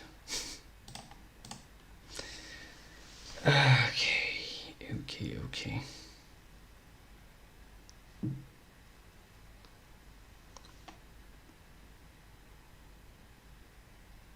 Bro. What? I don't need Discord. I'm pretty sure I have launched Rust Rover. Where is it?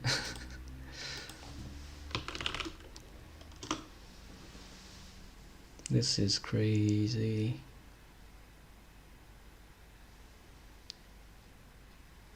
This is why you need to use Vim.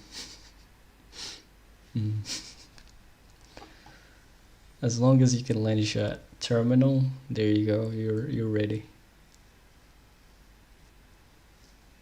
Just kidding.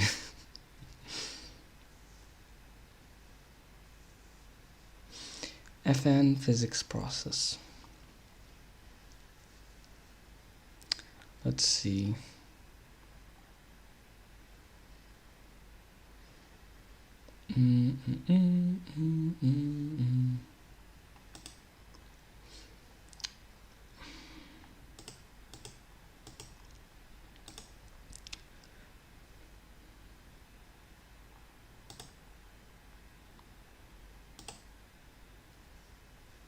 Is the stream still fine, by the way? Seems good to me. Let's see. Yeah, excellent connection, great.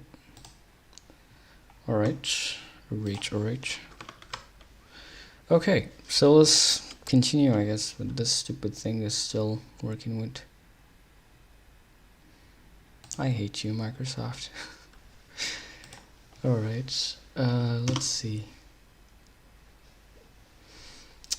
Okay, so my thinking process was stopped. This is crazy. Anyways. Anyways. Okay, what's going on?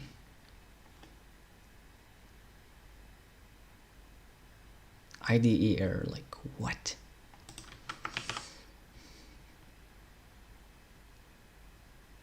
I'm very confused. Is physics process like kryptonite or what?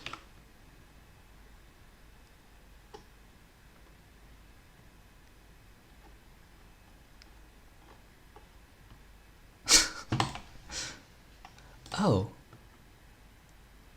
Did I somehow remove this or what?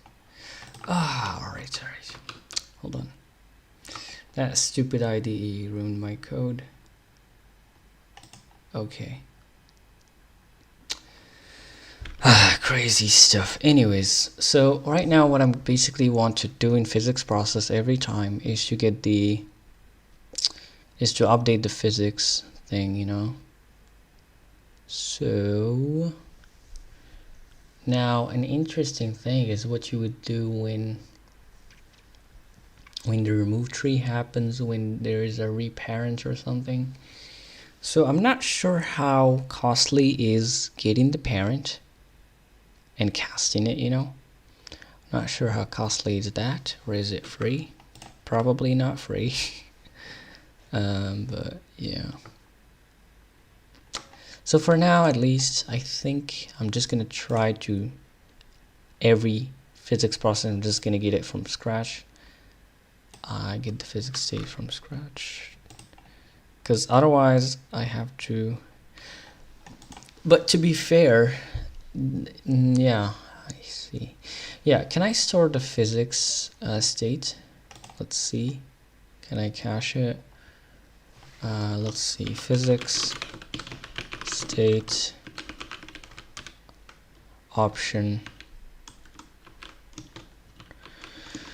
rapier physics state. Or should I? Oh no, I should actually store the GD thing, you know. So GD rapier physics state.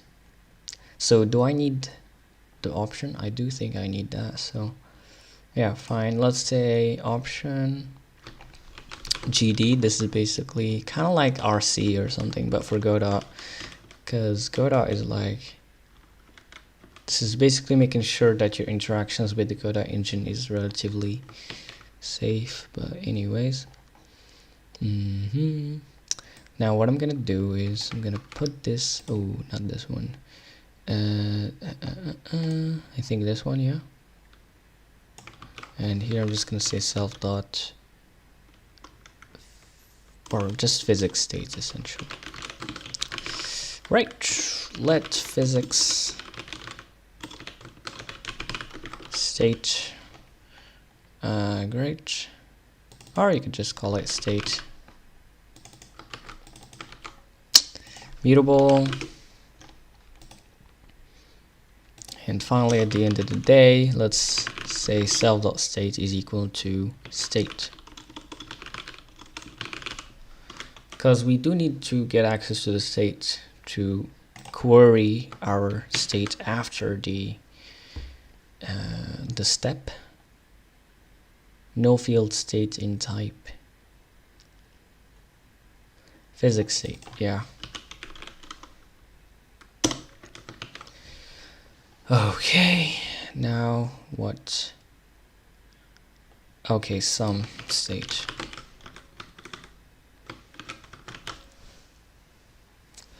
Great. Now what's next? Now you get the delta, which is not needed.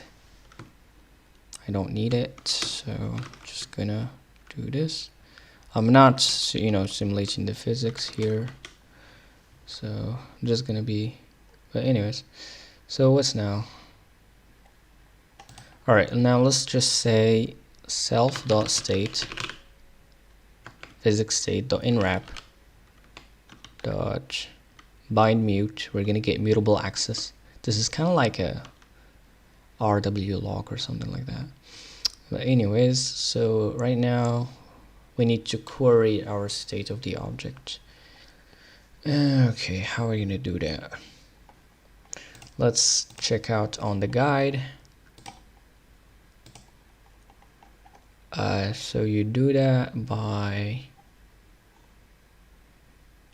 rigid body set, rigid ball body handle. Okay, great. Ball body translation. Y. Okay, cool. So let's basically copy that and let's get fn. I think I can call it query or something.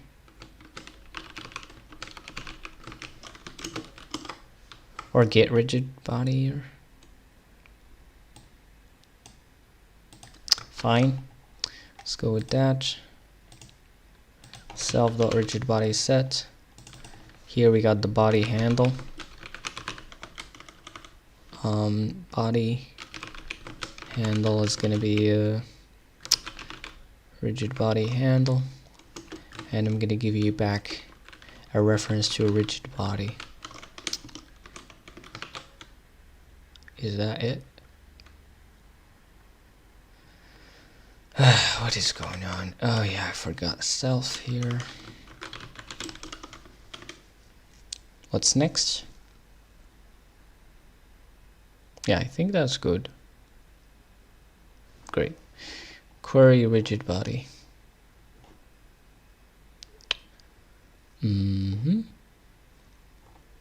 So now what?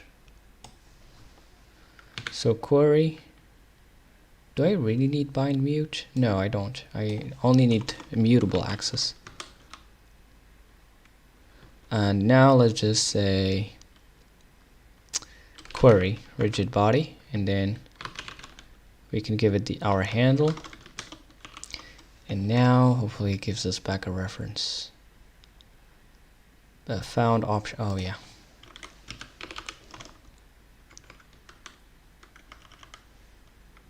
Seems like we can actually do inwrap in checked, but it's in safe.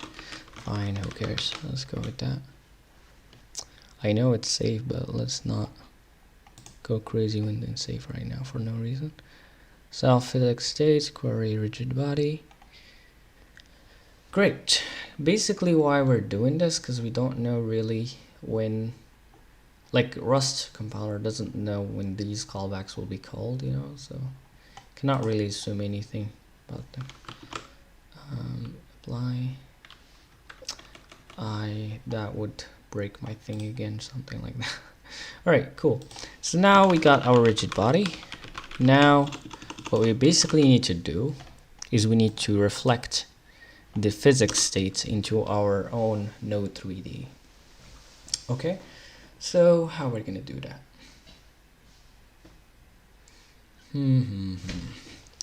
Well, we could get the rigid body translation,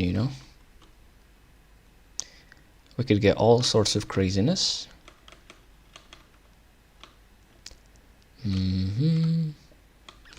But I think let's go to get the translation. And we're going to set that into what we need, essentially. So we're gonna set that to self.base or node3d dot set position, I think. Let's go with global position for now. And rigid body dot translation. Type mismatch expected vector 3 but found vector real. I don't know if I have implemented that or not yet, that conversion.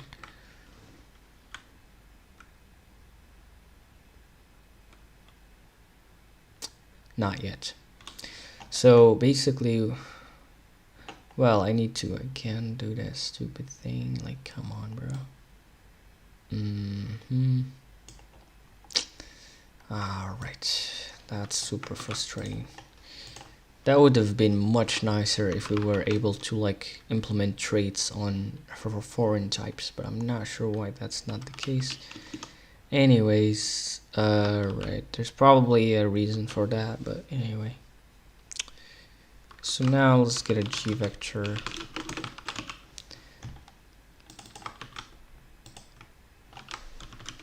Dot into.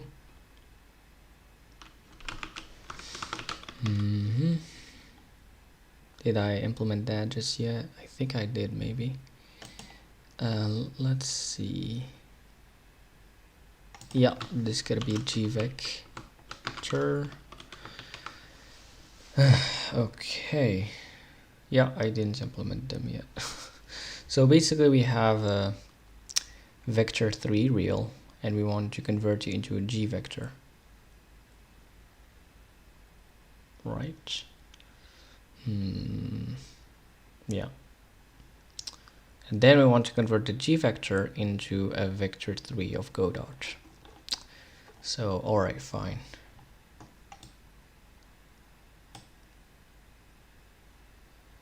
Okay. I'm not sure how we're gonna do this. Let's see. From vector 3. Now let's say from vector real.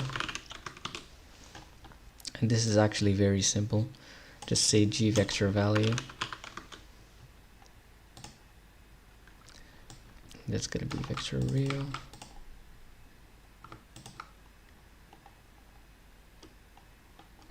Okay. As an incompatible type for trait, what? Okay, that's super slow. Fine, alright, so that's basically it for that.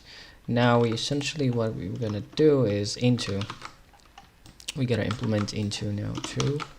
So into, let's see, we want to convert into a Godot vector. So into Godot vector 3, Godot 4. Okay, let's see, vector 3 here. Right. Now what we're gonna do. Okay, so let's say vector 3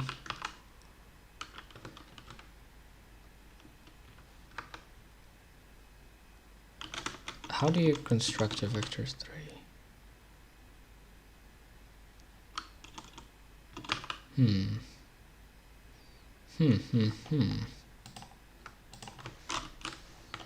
Oh, I could just say x, y, z. Fine. Okay, self.x, y, self.y. I need to do the conversion. And yeah, this is what I was talking about. This is lossy, though it doesn't matter, at least in this case. The input is what's the problematic one. That's the problematic one. This doesn't really matter, honestly. It's like, but anyways, because you know, this update of Node 3D, it would be just like just visual. Actually, it does matter in some cases. Yeah. I see. Well, anyways, forget about that. Let's see, as real or what this takes. Yeah, like that. Okay. But at least I can basically implement it once, these conversions once, and then I could just, you know, don't bother about that anymore, which is amazing. Although not pretty ideal because of that indirection, but anyways. Missing field, physics state. Yeah, none. What's next? The trait bound. Is this enough?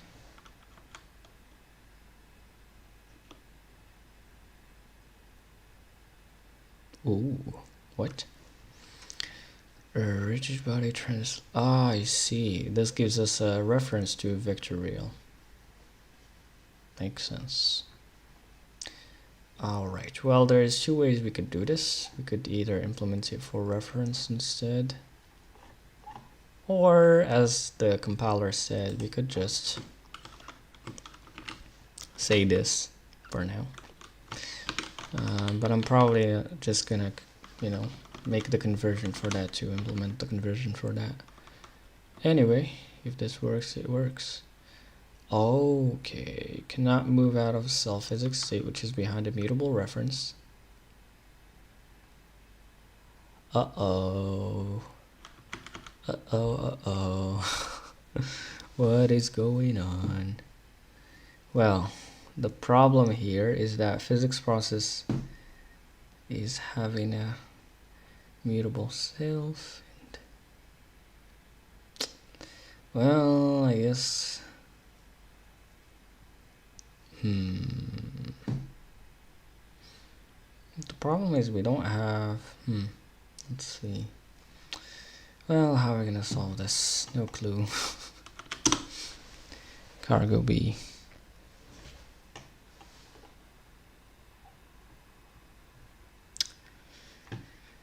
Bruh. Okay.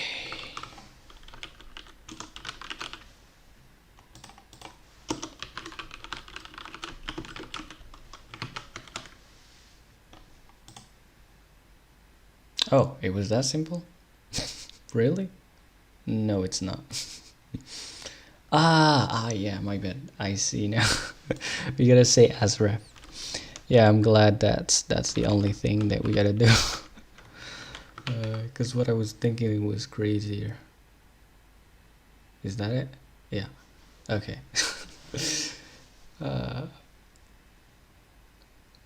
Okay, I think right now we have done it. So now at least we should be seeing something. Well, not seeing, but actually, yeah, kinda. But we'll see, we'll see. Alright, so it's actually good now. Great. Ooh, how did I quit Godot? What the? Ah, yes, when I quitted the engine. Sorry, the IDE. But anyways, Godot 4.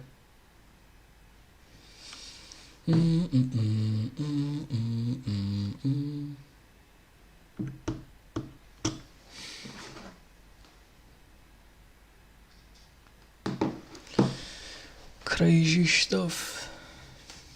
Great. Great. Now let's try to, you know, add some mesh to that, I guess. I'm not sure if it works without colliders. Like, you know, just at least we can see something. I'm not sure, but we'll see. Let's say some mesh instance 3D, for example, some box mesh. Is the camera seen? Yeah. Let's try this out. Moment of truth. Oops. Nothing is going on.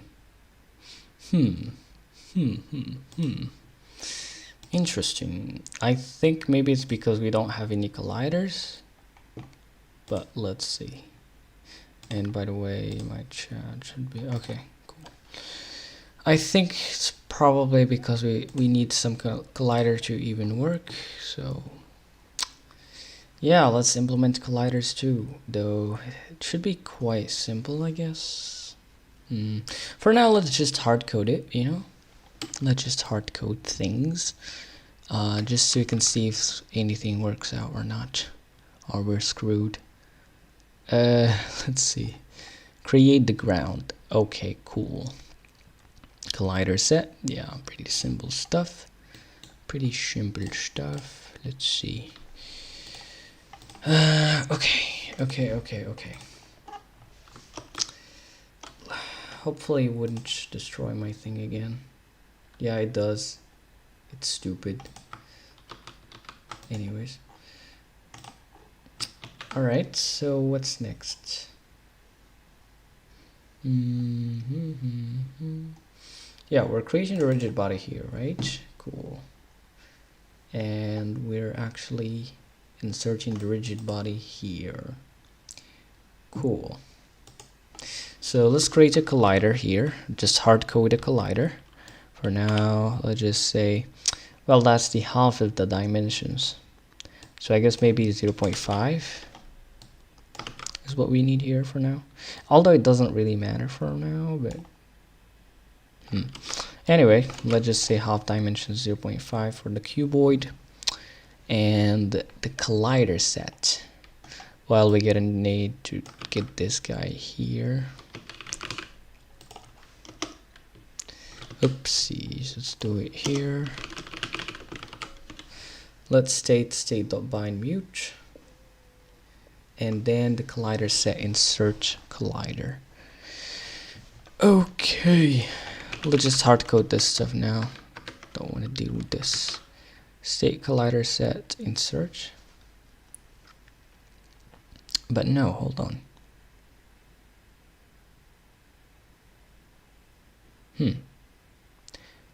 Cannot borrow immutable local variable state as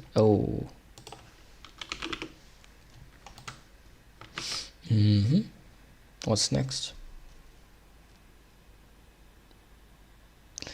Type mismatch. Yeah, I see. Alright, so let's call this state bind or something. I don't know. State writer. Let's call it state writer, okay? Because we're, kind of like changing it. Or let's call it state mute. Mutable, essentially. Alright, come on, bro. Okay, great. Cannot find value, cannot move out of state because it is borrowed. Yeah, I see. So we gotta make sure that the reference doesn't live that long.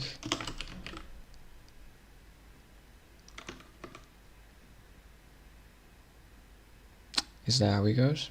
Yeah. Great. Great. But we need some way to actually associate the collider with its rigid body. So how do you do that?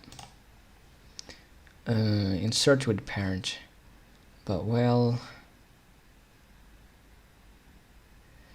yeah, that's cool and all, but not really the best way, because we could have multiple colliders. Oh, I mean, yeah, it's fine. Insert with.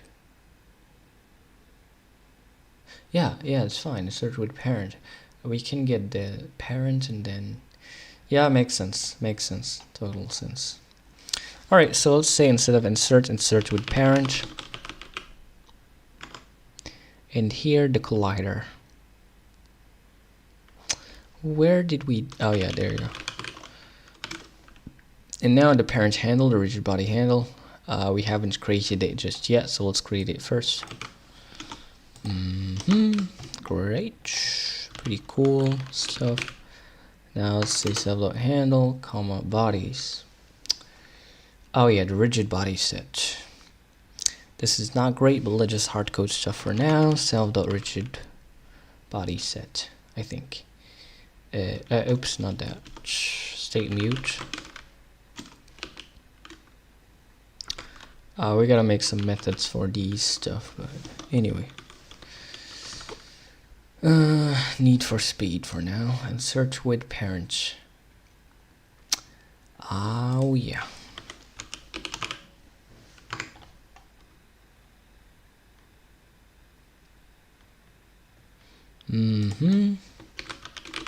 Is that how it goes? Alrighty.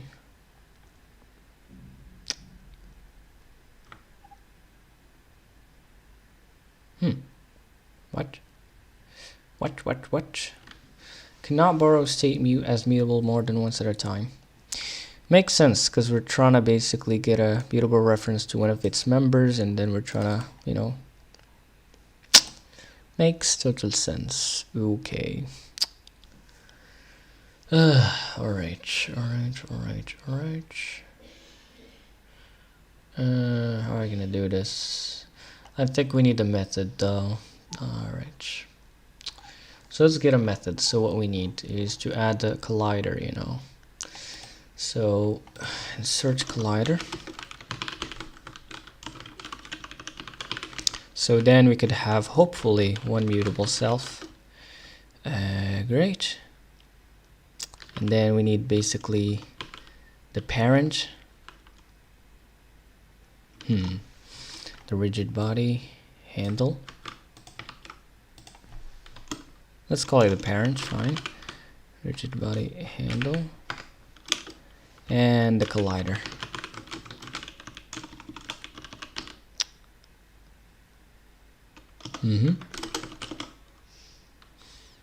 Now we could hopefully say self dot okay, collider set dot insert with parent. Parent. No, collider first. Collider. And also it makes sense to put the collider first, because that's what you're inserting. And now let's go with the parent. And then the bodies, which is going to be self dot bodies. Rigid body set. Yeah, I see. Okay. Hopefully this works. Mismatch types. Why? Ah, yeah. Okay. Oh, but does it give some sort of handle or something? Ah, yes, it does. Okay. But do I really need that? I would need that later on, maybe. But yeah, fine. Oopsies. I thought I was programming Lewis. Alright, so let's see. Collider. Collider handle. Great. And we don't need the semicolon anymore. And let's see. Ah, yeah, this should be mutable. Okay, that works.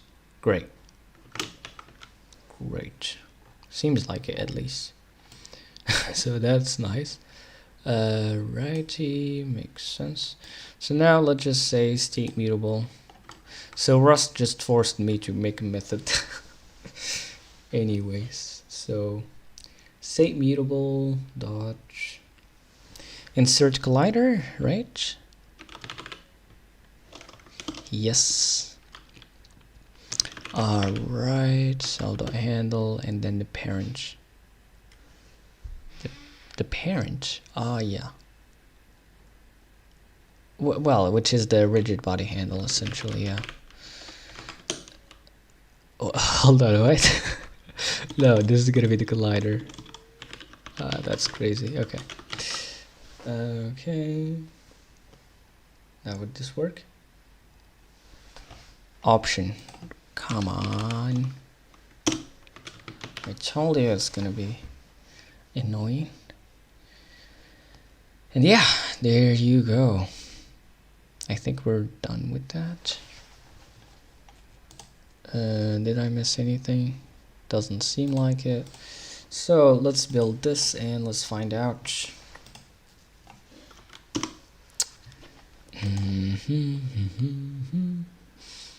Okay, let's see. Cargo B.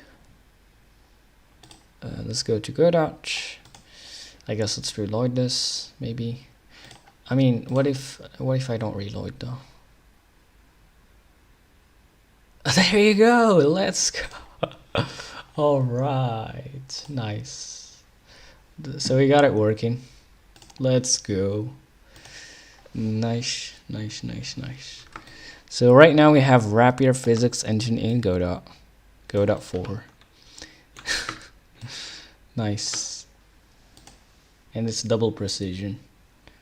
Of course. Where's the lighting though? It's weird. Okay, let's add sun to scene. Add environment to scene. Okay. Okay, great. Great. So you got it working. Nice. So now we could even go crazy. And we could like say something like this.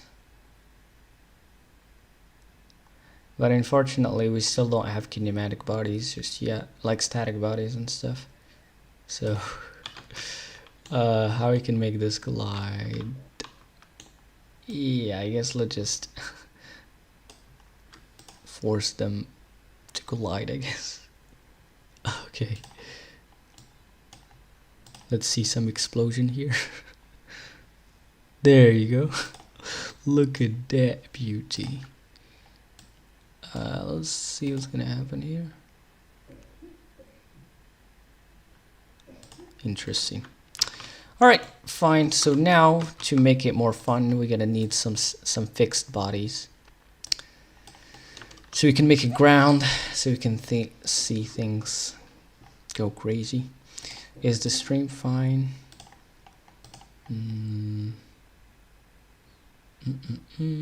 Excellent connection, so that should be fine. Okay, great. So now we got something working at least. Next up is we need some actual colliders instead of just, you know, but let's start with some fixed rigid bodies, I think. Maybe. All right, let's see where we make this dynamic or static. There you go. So I think here you could either say dynamic or no, initialize, but like why it's deprecated. Use rigid body fixed. Oh yeah, it's called fixed now. Okay, so it's called fixed. So this is how you create a new fixed rigid body. Okay. So interesting.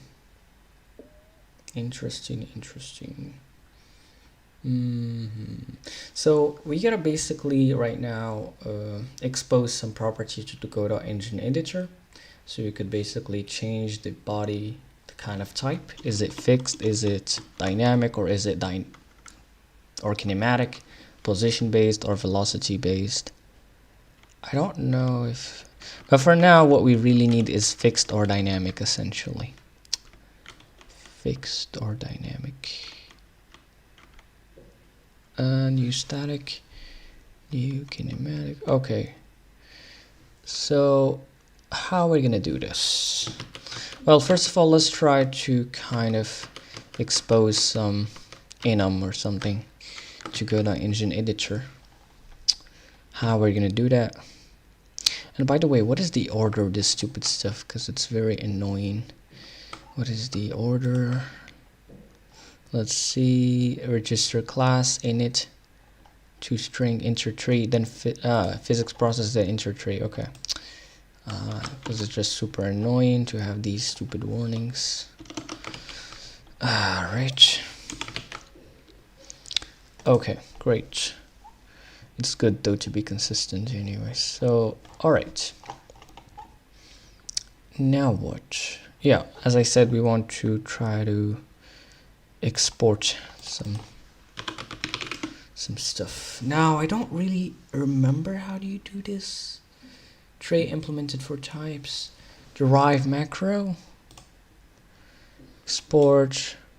Derive macro currently has some type requirements. Expense requirements for property.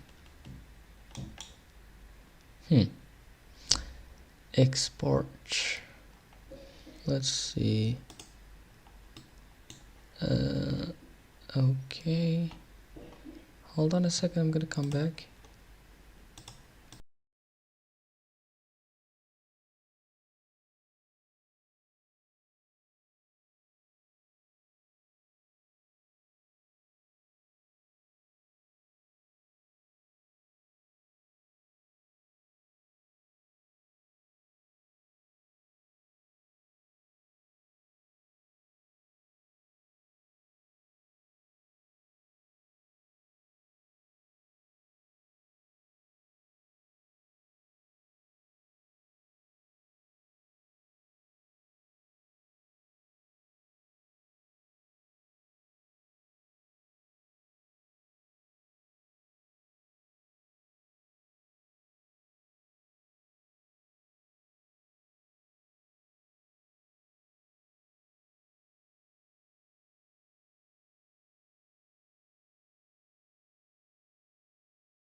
All right, back.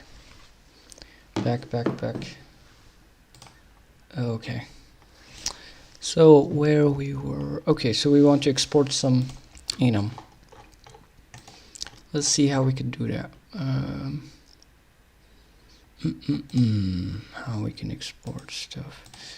I did this before, but I don't really remember. How do you do that? Does it say anything about that here? No, doesn't seem like it, so... right. Yeah. Well, alright. Let's just try it out. Let's see. So here, in rapier physics rigid body, I think we could say maybe export or something. Okay, there is an export function here. I'm not sure, but let's just say, how do we make it in enum though? But for now, let's keep it simple actually. I'll just make it a boolean. I'm just gonna say if it's fixed or if it's not fixed, essentially. For now. Later on, how are we gonna see how we could hopefully do that? And, well, it doesn't matter what you, like, set them to, I think. And honestly, in fact, here, I'm just gonna say dot default, because I don't care about the values of that stuff.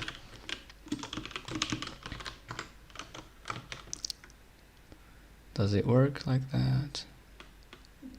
No, I gotta make it default. No, never mind. Well, anyways, fine. Now let's go to fixed false. Okay, cool. Now, do we have now that thing? Let's see. Doesn't seem like... oh yeah. I gotta compile this up. Alright.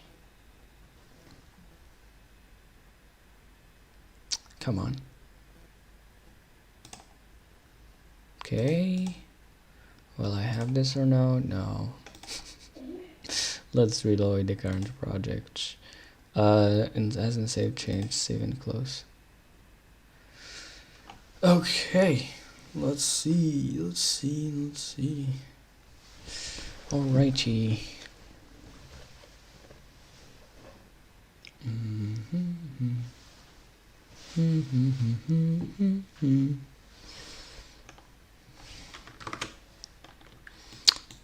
Okay, there you go. Now we have a boolean value called fixed. Great. Great. So now what? Well, we're gonna say if self.fixed, then we're gonna do this. Else we're gonna do this. Builder. There you go.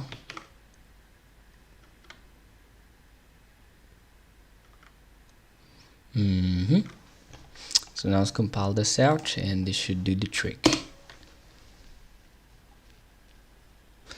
Okay, we have a yeah, see, so we don't need this guy. Yeah. Okay. Would this work now? Let's see. Great. Now let's try this out. So we're gonna make this fixed, and oopsies, I gotta make sure that I don't move these from there. So let's just make these like that, and let's just grab this guy, put it here, let's say, so you can watch the magic happens. Let's say something like that, and let's find out. Well, it works, but I only updated the position. I still didn't update the rotation, my bad. Yeah, I forgot about that completely. Alright, let's see where we can do that. Where did I...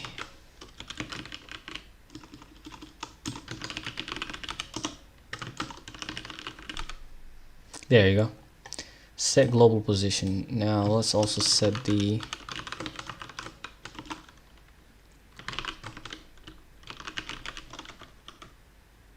global rotation. We could probably set the transform directly by, you know, creating the matrix and stuff, but for now let's keep it simple. Set global rotation, and here let's say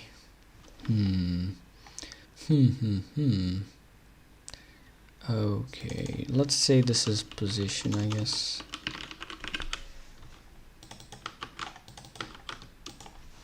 Let's say that this is rotation. It's also going to be a g vector, and let's just say it's going to be a quaternion. Super fun. Okay, rotation. Okay, can we get Euler rotation though? Yeah, it's a quaternion. Can we get Euler stuff? Because that's what we got, right? Unless if I'm wrong, what rotation takes? Yeah, it takes Euler radians. Can I though set it as quaternion? By hold on a second. Okay, that's cool. That's interesting. Now I'm gonna create some, you know, conversions for this later on, but for now let's just hard code this. So new XYZW. Okay, cool. Right, so rotation, what I'm doing here, by the way, hold on. No, remove this. Actually, yeah, remove that. Let's say rotation dot x, rotation dot y, rotation dot z, and rotation dot w, if I'm not mistaken. Oh, it's called something else. It's called IGKW. Yeah, it's basically the mathematical way of doing it. So IGKW. Okay, fine.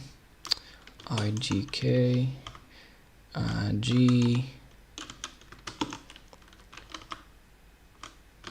Yeah, this is the mathematically correct way of doing it, not XYZ. IGKW. Arguments to this function are incorrect. Yeah, I see.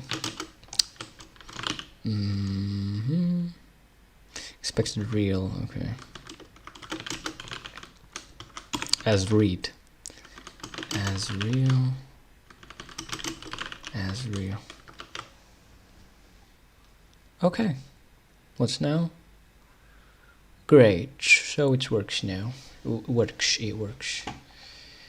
Amazing. So now what? Let's compile this up.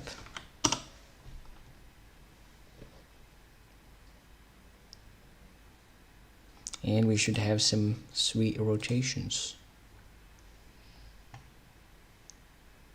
There you go.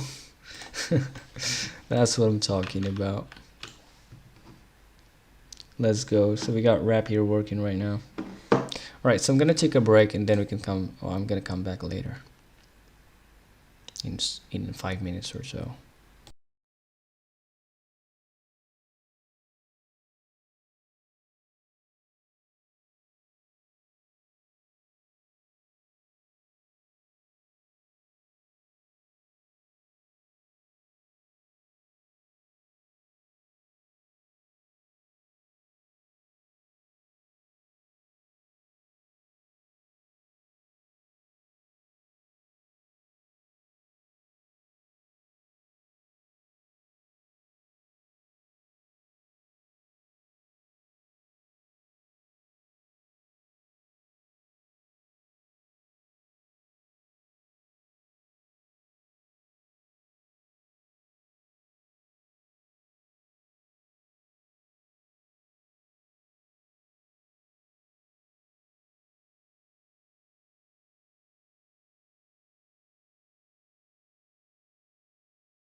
Okay, back. Let's go. Alright, here's the stream file. Let's see. Live streaming. Okay, what's going on here? Okay, anyways, seems good to me. Alright, so let's go. So what we got so far is this. So you could easily just, let's actually put the camera in a less 2D place. Let's put it maybe, I don't know, maybe somewhere around, well, somewhere around here, I guess. So like something, maybe two, maybe. Oopsies. Let's go with -2 actually. And oh, it's not great. Let's actually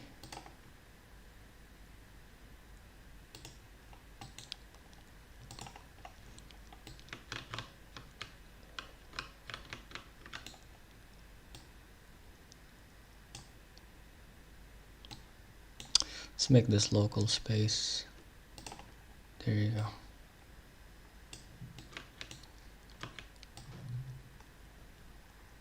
But anyways, whatever. Maybe too cool, but like, not really. Let's do something like,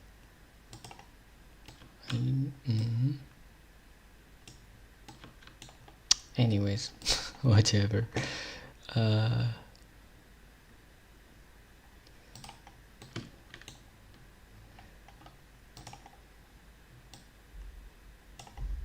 I don't know. Anyway.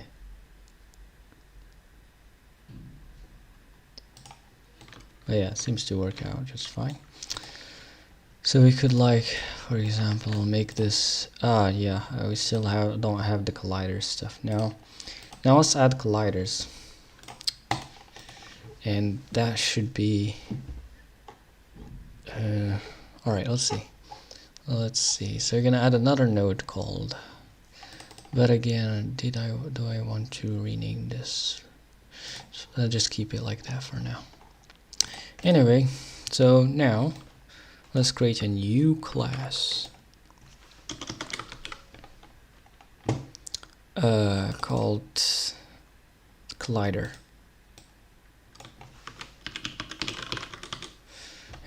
And then do we want fixed? No, that's handle rigid body no, collider handle. And of course, do we really want the physics state? Maybe, yeah, maybe. Anyways, so maybe we do also want the parent though. Yeah, I think so. Probably do want the parent. I really am not sure. Yeah, we're gonna need the parent. Yep. Okay, fine. Let's say object GD, rapier physics rigid body.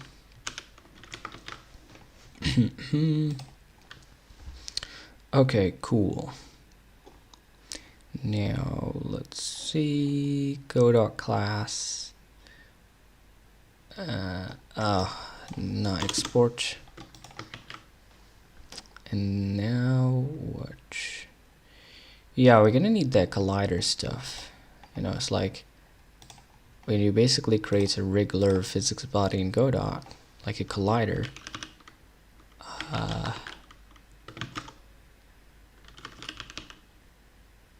It's called collision shape or collision polygon. Basically you get this shape thing. Do I want to use that or no? Okay. Can I see the documentation of this? Shape 2D. Oh, it's 2D. Okay. So we got circular shape. No, I don't want this. I want shape 3D. Let's remove this guy. Okay, so abstract base class for 3D shapes used for physics collision. I'm not sure if I want to use this, but special effects to check collision against. Okay. Get debug mesh. Interesting. Margin, custom solver, bias.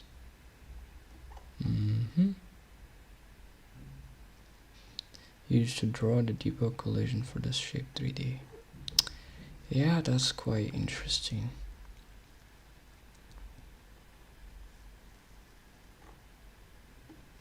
Alright, so it could either be a base box shape 3D, capsule, a concave polygon, convex, sphere, blah blah. Let's start, I guess, with box shape. It's for use in physics.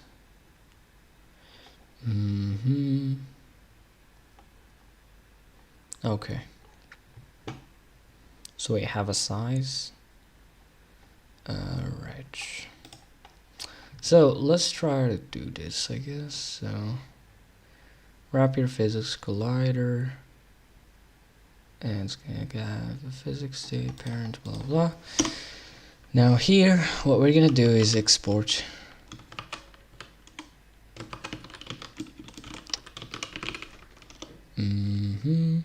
And here we're gonna have the shape. So parry 3D shape. No, I want the shape 3D of Godot.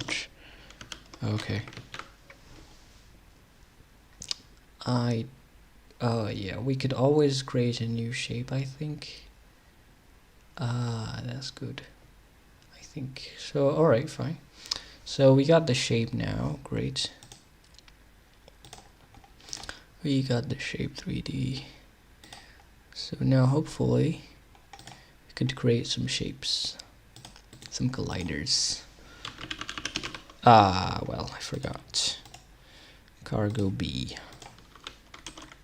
But before that, let's actually implement the initialization stuff. Imply. I know 3D for that stuff.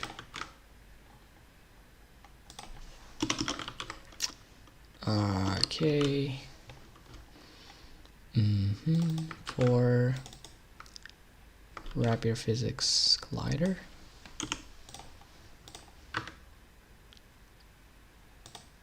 Cool. And now what? Let's implement the trait bound shape 3D properties not satisfied. Oh, it cannot accept an abstract class? Are you sure about that? Shape. Are you sure about that? If that's the case, that's gonna be crazy. Since I'm gonna export such a thing, I'm confused.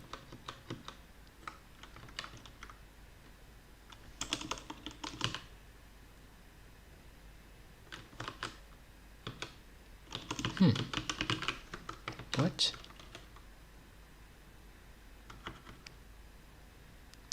Trait bound box shape 3D properties not satisfied.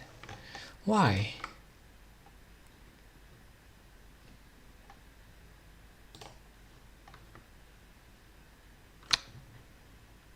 Let's check the Discord server of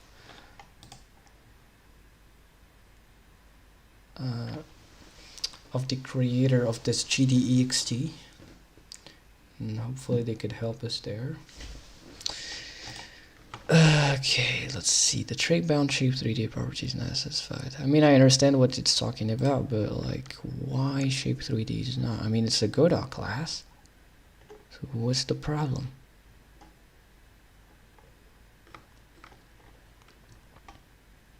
Or maybe it needs to be GD shape 3D. Is that the case? And that may be the case. I don't know. Or let's see if that would help by any chance. This is super duper slow. I mean, it seems to be fine now. Let's see. All right, so let's implement rapier physics collider. Let's create a new function here. We're gonna get the node 3D here. Though we don't do anything fancy here, but anyways, let's be consistent. Self.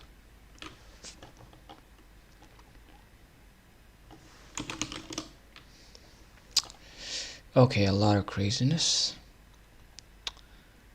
Okay. Can I say GD null or something? No, I guess I just gotta say none. Would that even work actually with export? Crazy stuff. Yeah, that doesn't really seem like a good idea.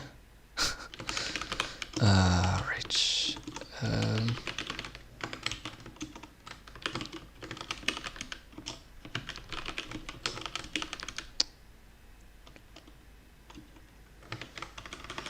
A lot of options. Probably would be better to actually just bundle all of that stuff into an inner rapier physics collider class, where like you're just gonna have option rapier physics collider inner or something like that. That would be better, I think. Yeah, but we'll see anyways. Alright, so I need node 3D now. Just like that. Now it should be good to go. I mean, it should hopefully show up here. Let's see, collider.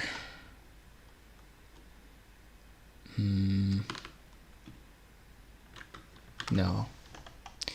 Let's... Did I actually compile this? I always forget.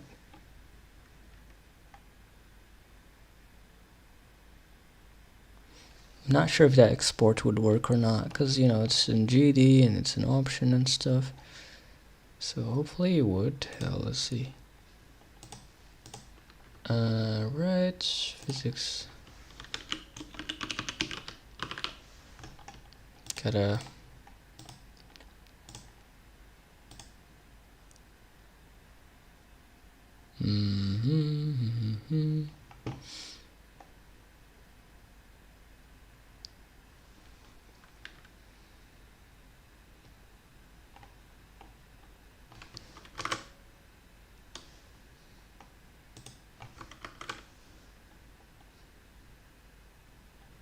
Let's see now. There you go. Oh, okay. We got the shape. Nice. So now we could actually add the shape. Great. That's very nice. Look at that. So right now I just gotta match through this and basically construct a rapier shape. That's very cool. I'm not sure how I'm gonna match through the type of this. Maybe just try to cast it or something. I don't know. We'll see. We'll see. Alrighty, pretty cool stuff.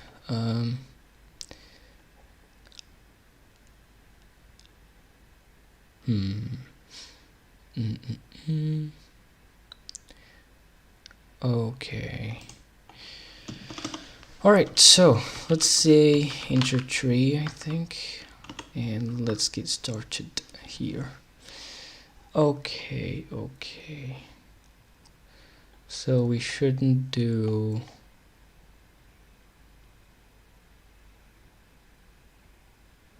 Where is the collider stuff though? Here, there you go. So collider...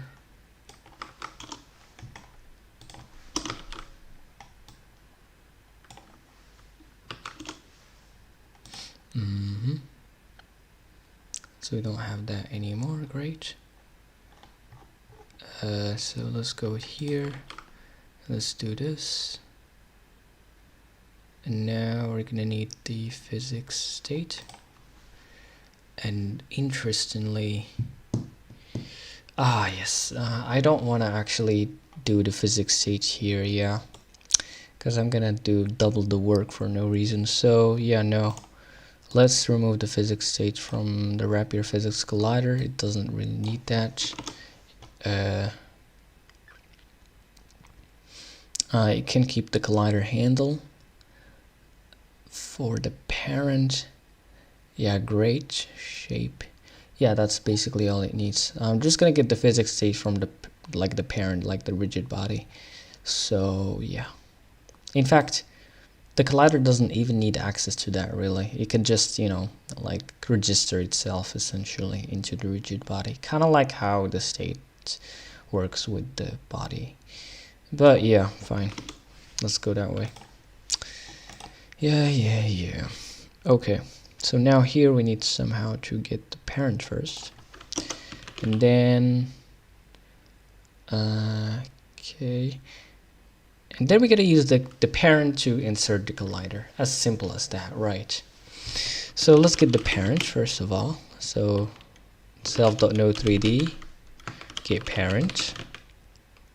Great. And then we're gonna cast it in wrap cast. Cast to what? Cast to, yeah, the physics, the rigid body. I'm probably gonna remove, like change the name, but anyways.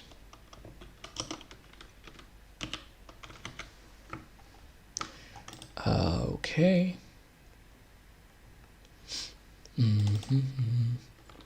Parent.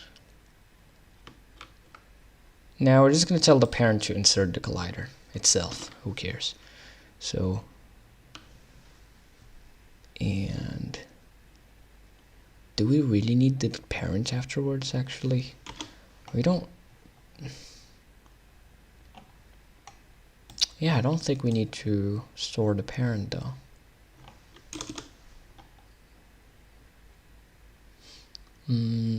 Yeah, well, let's just keep it. Fine, let's just keep it. You never know when you can need it. Anyways, so self.parent is equal to some parent. Of course, we gotta, you know, handle what happens when you, like, you know, change the child parent and stuff. But anyways.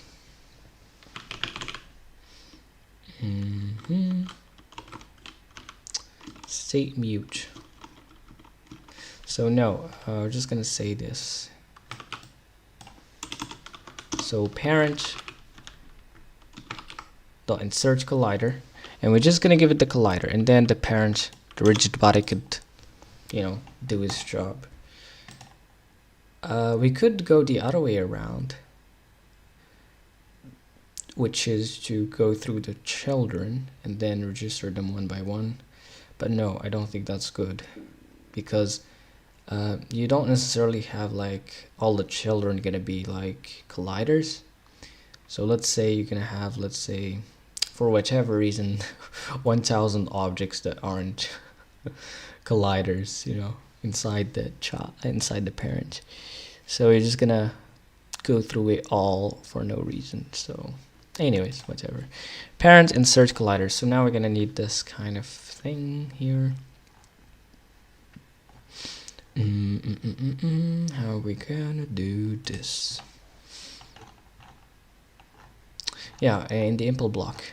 Where's the impl block? There you go. So insert collider. Okay.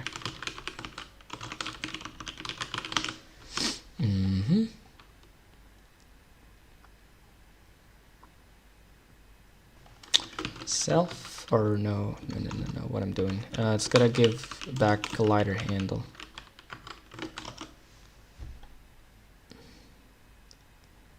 I don't know if I want to store the colliders in the rigid body actually. But anyway, fine. let's just keep it as it is right now. Search collider. Here you gotta give me the collider. I wonder how big is the collider though. Is it like trivially copyable or something? I don't know. You have a collider type, a shape, and properties, changes, parent, position, material, flags, data. Alright, that's a lot of crazy stuff. So let's just move it, yeah. I think. But then if we move it, we get a storage. I don't know. We'll see. We'll see. So here we're gonna say itself.insert collider. Sorry, the physics state, I think. Yeah, let's say probably mutable self, yeah. And now state mute is equal to self dot physics state dot inwrap blah blah blah. You got the point. Dot bind mute. And yeah. Now we could insert the collider into the state. It's gotta be mutable. And yeah. Function returns instead of collider. Yes. Do I really need mutable access here? Yeah, I think I do. But let's just see. Doesn't seem like actually interesting. Interesting. Okay, so no method named insert for struct gd physics body. Yeah, we gotta bind this guy.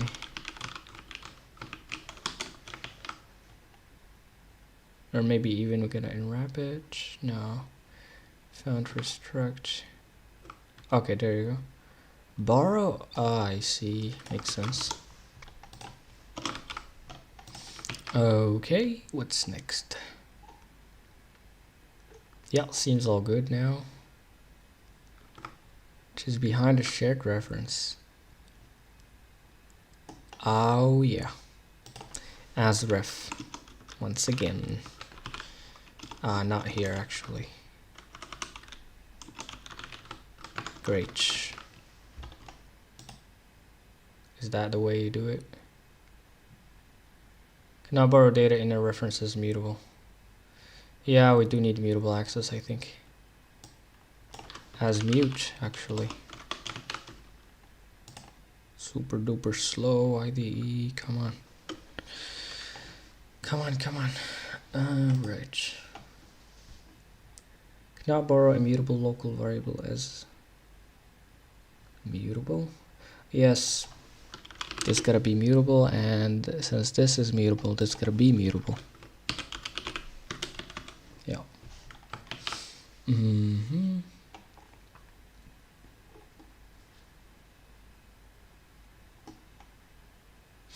This gotta be mutable too. Now what? Come on. So that's it, I think. Hey, in your last stream you mentioned a lot of friction with Zig. What was the cause of friction? And Kopi Chi Fish, welcome to the live stream. The friction was with the ecosystem, you know, because like Zig is still not released, so it's still I love Zig, but it's still, immature at this point, and it's still not even released. So you have a lot of problems with Zig versions, with libraries. What else? And yeah, ZLS, the what is it called? The analyzer, the Zig analyzer, essentially the LSP. Yeah, the LSP of Zig. Just a lot of, I had a lot of trouble setting up the libraries and stuff. While in Rust, I've actually switched to Rust. Then, and yeah, I've actually set it up like Vulkan multiple windows rendering in 2 hours, you know, like Vulkan multiple windows rendering. There you go, look at that. 2 hours, that's it. And I already have set up all of the libraries like anyhow, gltf, image, in algebra, rapier for physics, Tokyo, tracing, trace subscriber. Of course, I'm using volcano shaders, and also using volcano utils, which really make the process much nicer and easier to go with. But yeah, pretty much. Hopefully that answers your question. Okay. All right, so let's see. But hopefully Zig would actually be better in the future once it got released, especially the ecosystem around it and the build system, the documentation too. But yeah. All right, what's next now? Parent bind mute. For example, one example of that stuff is that I tried to install some library called macglfw, okay? But the problem with macglfw, since, you know, Zig is like constantly updating and upgrading and like doing some breaking changes for the compiler, what happens is that such libraries in the ecosystem cannot really keep up. You know, it's like, for example, the Mac engine, the Mac libraries, you know, like there's a Mac engine, this is a Zig engine, and they're pretty much one of the best like libraries makers like for Zig, essentially. HexOps, you know, they have a lot of interesting libraries, but of course, since HexOps have a lot of projects to maintain, and thanks to the Zig constantly updating and stuff, they really cannot keep up. So what you have right now is that HexOps really needs some specific old version of Zig. Now, once I installed that old version of Zig, what happened is that my ZLS broke because it's dependent on the newer version of Zig. And why I had to use their version, because the new version of Zig actually have a breaking change. It doesn't accept mutable variables anymore that doesn't need to be mutable. It's just a hard error, for example. At least that's one of the errors. So yeah, I'm in a problem right now where ZLS needs that Zig version, other libraries need that particular Zig version, and the HexOps need this particular Zig version. It just messed up, right? So this would only probably be fixed until, you know, Zig gets released, so it doesn't keep on, you know, doing breaking changes and stuff, so the ecosystem can hopefully, you know, stabilize and you have an easier time set up in stuff in. But if you're working with Zig, I recommend this HexOps. They also have a good Discord server. We could just ask them questions, and they're very responsive. Like, they just answer immediately, which is pretty nice. They have a lot of interesting libraries here, and they also actually making their own game engine, you know, in Mac. Sorry, in Zig.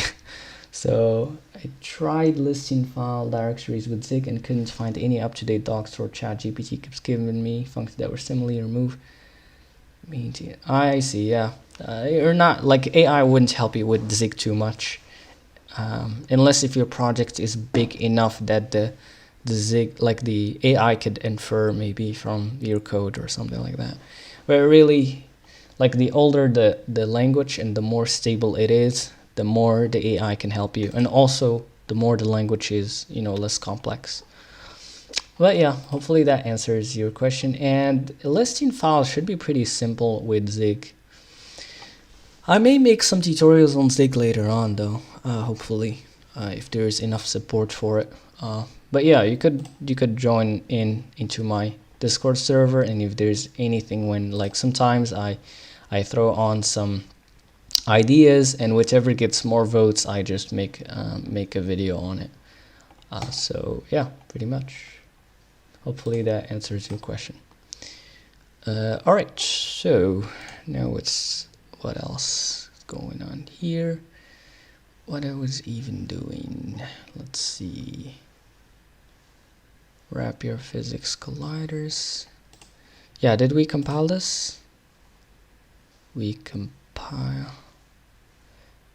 I lost track of what I was doing though.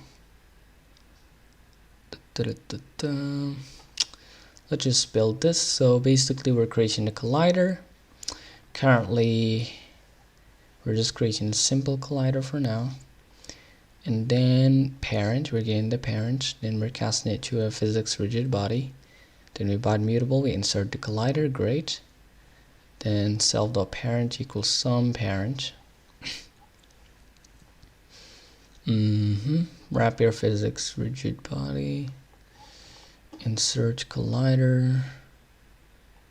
Great. Physics status mutable. Seems good to me. Seems good to me. So now let's see. I think what I'm doing here. Okay, good. So now that we have that physics collider, I guess we could add it again here. Maybe. And now it should hopefully be the exact same thing as before. Yep. Just right now we can actually create multiple colliders, I think. Yeah. So if I remove this, for example, this collider, then it wouldn't work because there's no collider there. Oh, why everything broke? Maybe you need one collider for each object to anything, for anything to work. Really? Oh, actually the other one is fixed, so yeah, that makes sense. But if I remove the collider from this dynamic object, that is what? This is the fixed one. Yeah, all right. Let's remove it from that. There you go. As you can see, it just passed through it. Great. But I don't think it accepts, like, respects the visibility of the node. Yeah, I don't think it does, because we didn't program it to. Yeah, so I don't know if I could actually do this easily. But let's start with what we really need right now. Is right now we're not really respecting this shape property. Right now we're just making a cuboid. So let's actually implement that. Okay, let's see.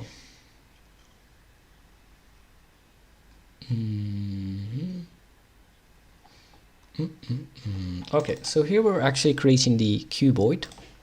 Now we need to figure out how we could, you know, like know what is the shape type and stuff.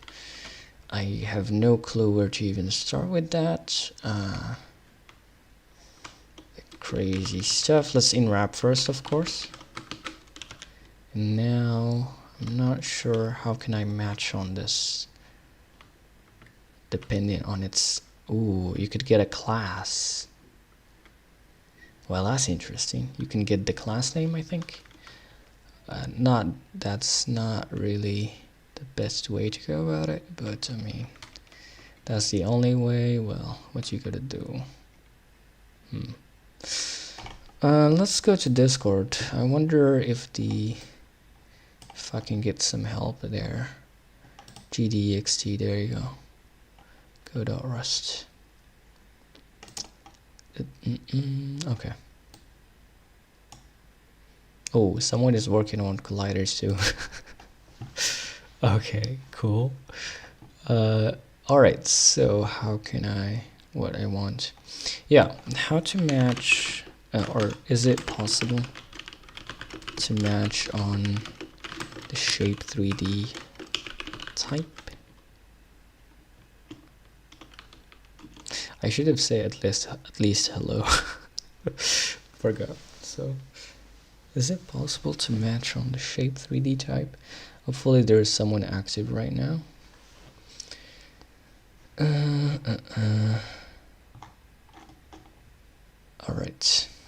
So let's just keep this here, and right now let's just figure out whichever way to do this.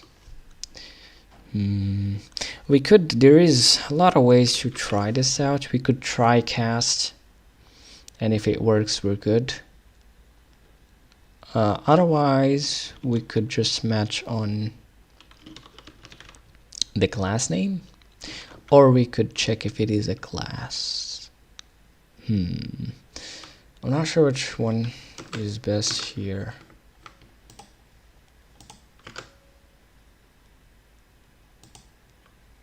Actually, this should be derived type, kind of. I don't know how to describe exactly, but anyways. So get class. Can I actually? I can hash it, which is cool. Can I match it directly though? I don't think I can. No, it's probably not string. It's a string, so does not cover all possible cases. What are the possible cases?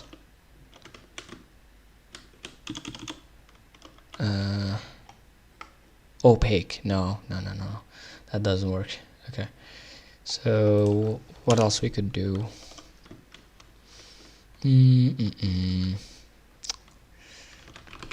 ToString. We could turn it into a string.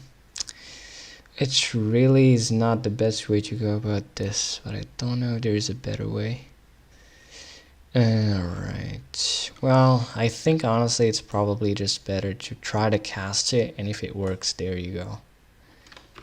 Maybe. So yeah, try cast. There's also try into. Alright, let's try cast into a shape, a cube shape, I think. What is it called?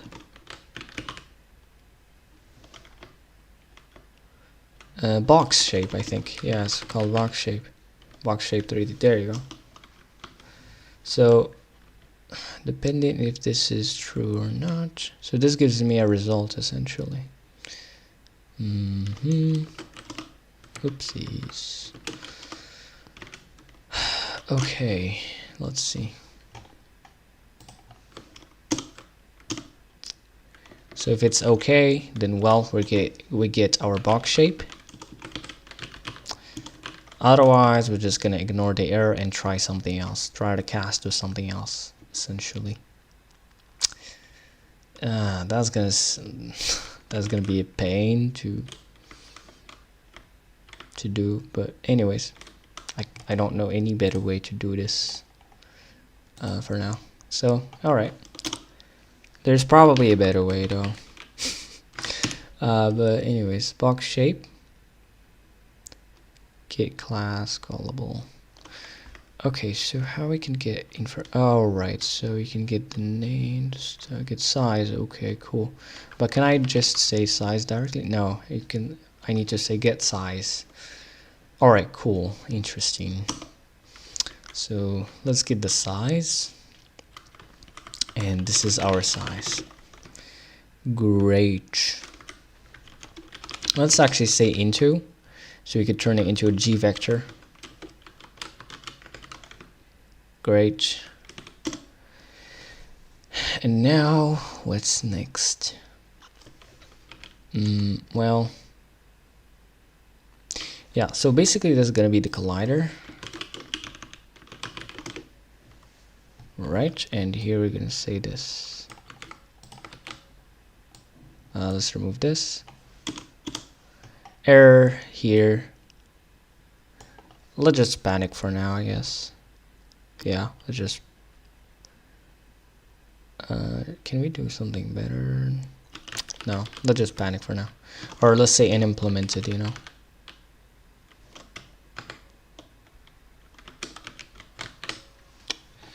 Okay, so collider cube. And here we're gonna say size, though this is half the size.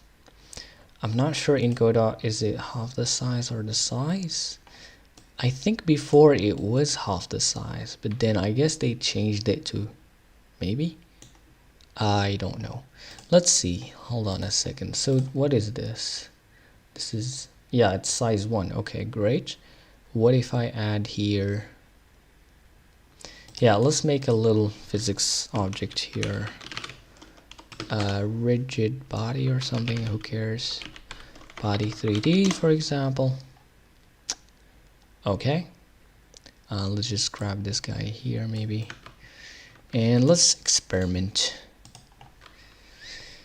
Alright, mesh instance 3D. And let's say that this is a cube mesh, for example. Yeah, it's 111 size. And then let's make a collider object. Not this. Collision shape, actually, it's called. Let's make a shape box. Okay, what is this? Yeah, size 1. So yeah, it's not half the size, it's the size itself. Okay, so we gotta half it. Cool. Alright, fine. So just making sure that's the case. So now let's just basically say size dot. Actually, first of all, let's half the size. Ooh, don't tell me I need to overload this stuff. No way. No way. Alright.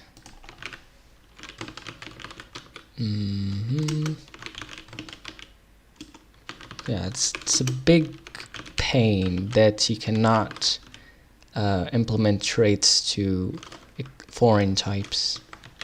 Big pain. Though it's maybe I know why that's the case. They have done it that way because like maybe trait implementation would or can conflict. But anyways, whatever. So anyway, whatever. Let's just say this is the size. Okay. Let's half it like this. Though we could indeed half it, then turn it into a vector if we want that, I think. And then yeah, this is half size now. Would that work? Would that work? I don't know. Okay, cannot divide, yeah, great. But cannot move out of self. Yeah, it should be as ref.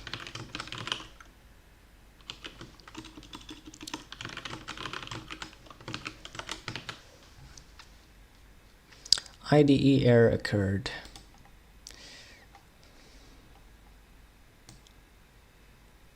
Who's making these stupid errors? Java. That's what happens when you code yourself in Java. Just joking. Port and clear all. Anyways, cannot move out of a shared reference.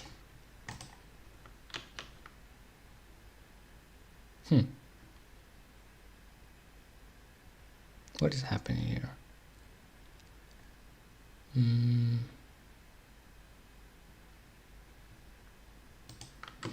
I'm clueless right now.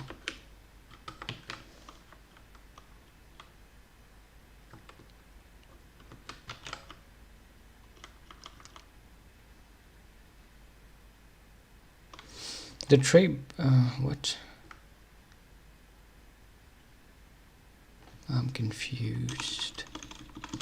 Can we clone this?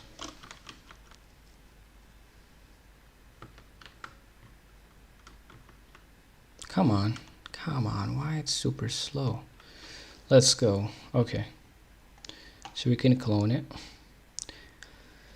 Alright, fine then. Box shape, cuboid. Great. Now let's try this, I think. Let's try this. Let's find out if it really works or not.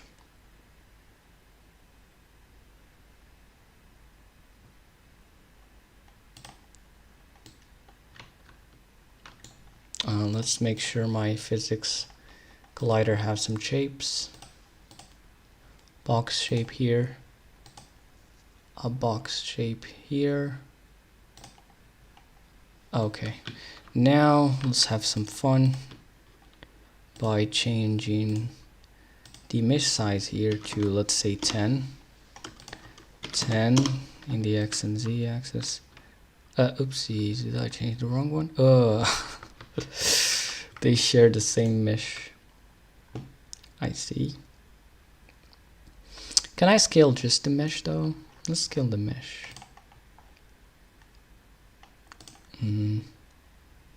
Yeah, let's scale the mesh. But no, hold on. Let's remove this link. Okay, 10. And now the collider here.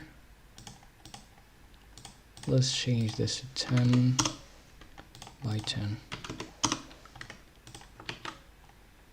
Let's try this out. Okay. What about this guy? Let's maybe put it, I don't know, here, I guess, to make sure that it's the right edge. What? Ah, I see. Physics. It's called physics. Ooh.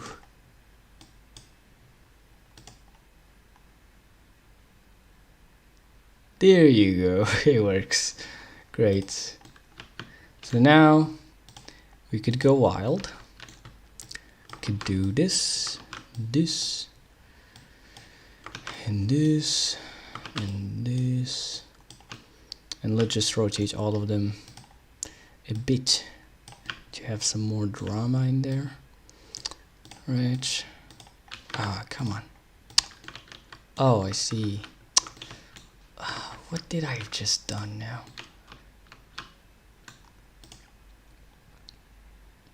It's W.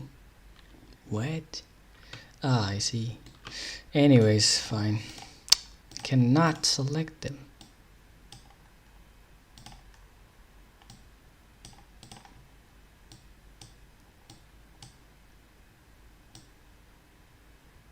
I don't know why this is rotating in the other direction, but anyways.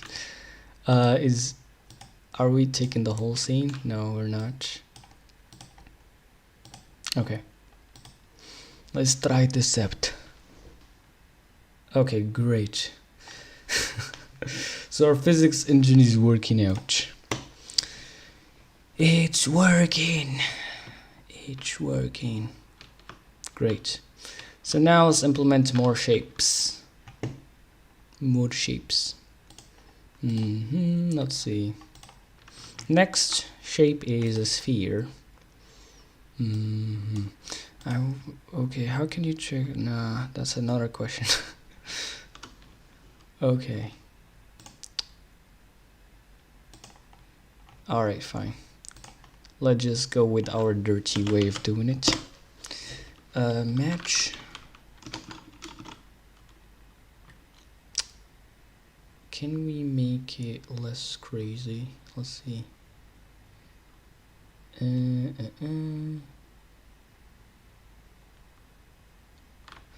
I mean, instead of that nesting craziness, maybe instead of that we could possibly do this instead. Because otherwise we're gonna nest for every single shape, which is gonna be horrible.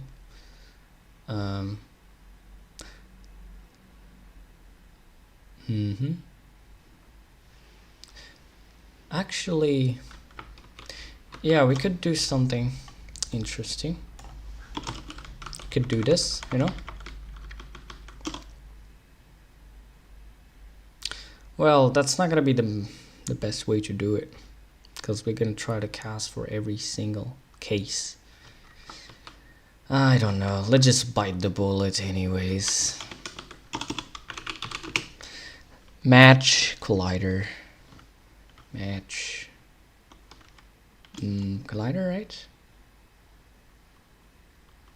Self.shape. Okay, cool.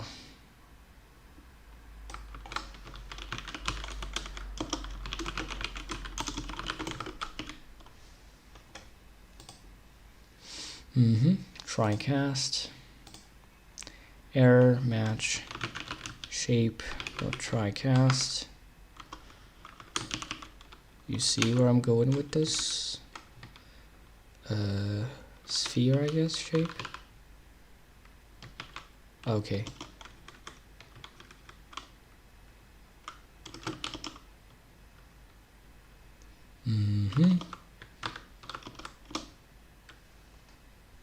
No. Okay, box shape. Now let's say sphere shape.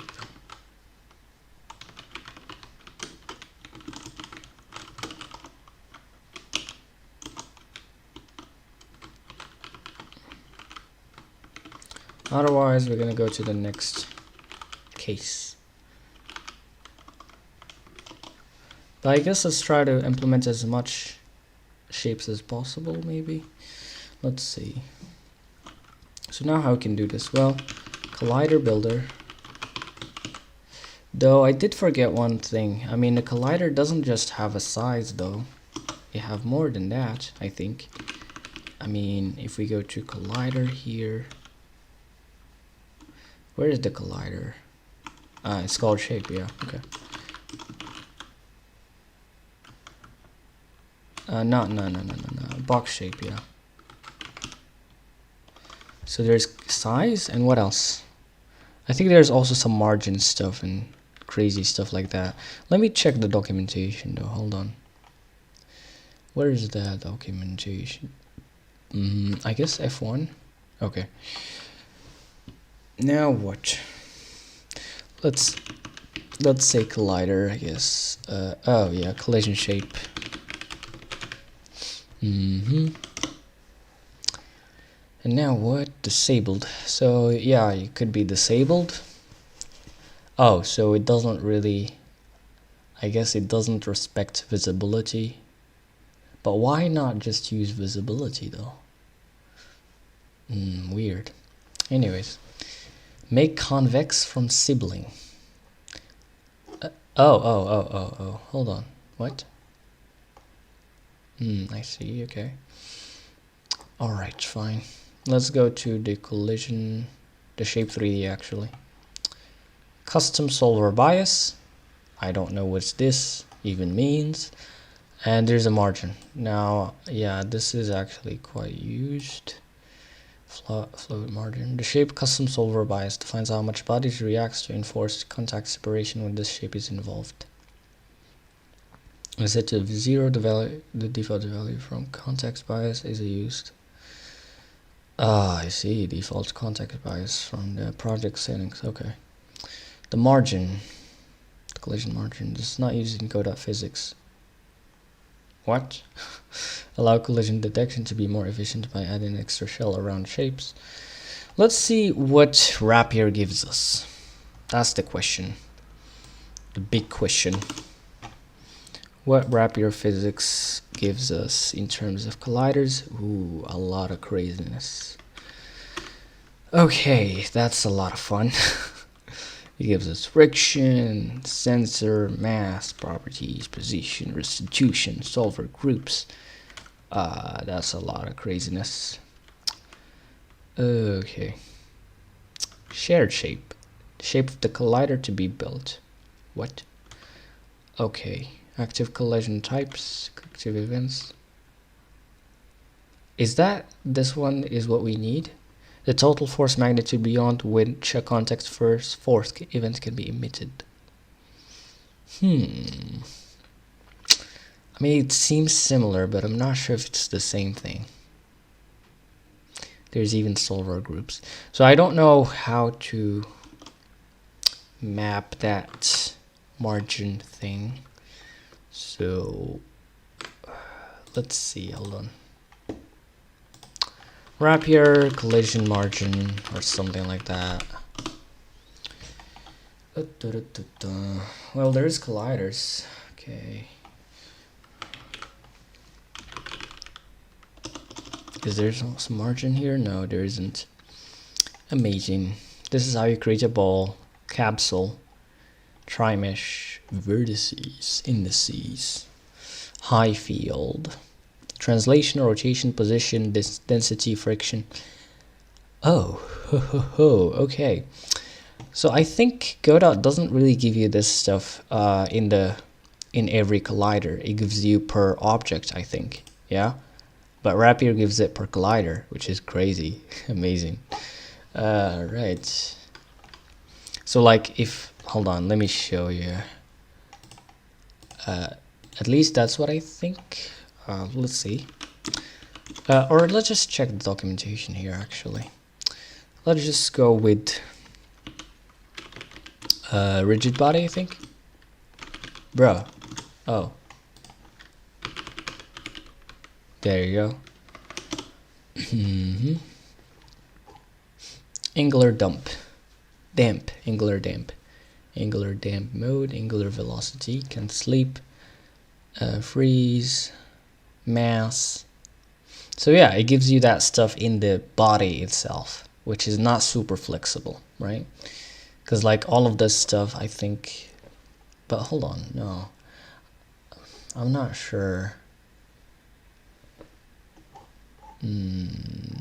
Interesting.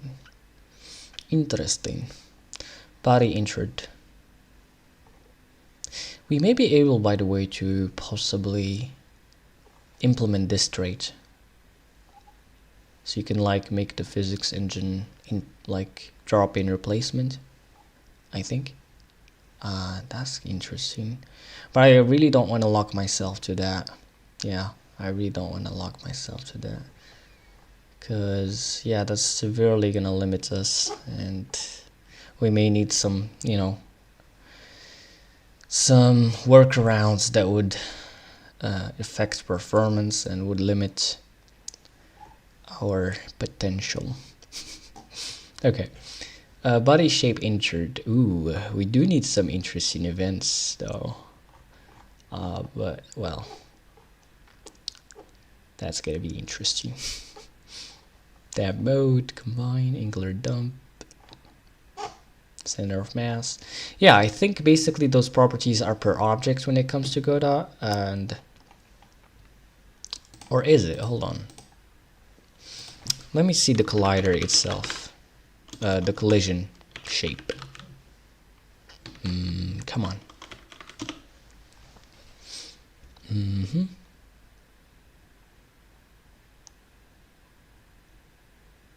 I wonder if I really want to respect the scale or not. Interesting. Interesting.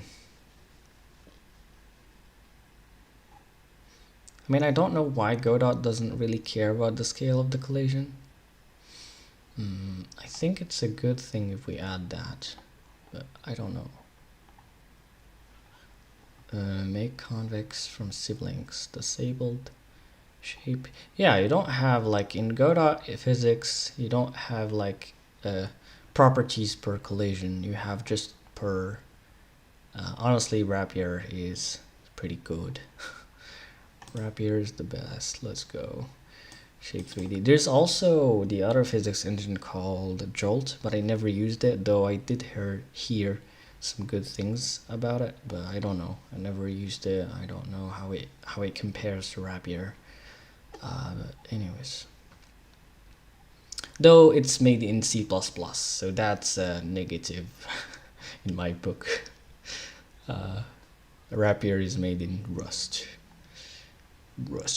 Let's go. Okay, so yeah, anyway. Yeah, I'd like to actually expose more stuff, but it's a lot of work. But for now, let's just try to essentially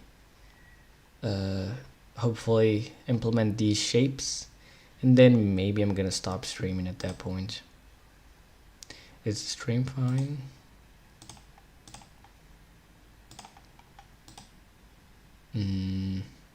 Excellent connection. Great.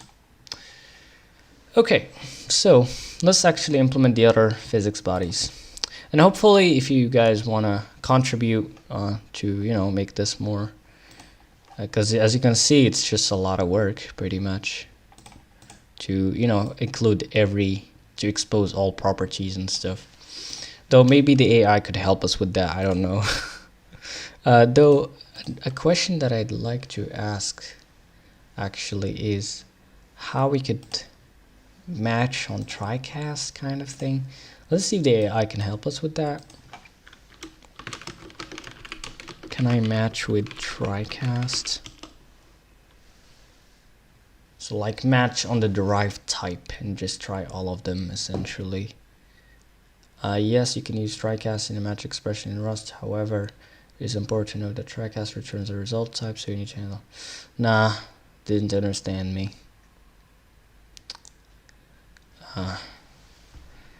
How can I match on the derived type easily or concisely?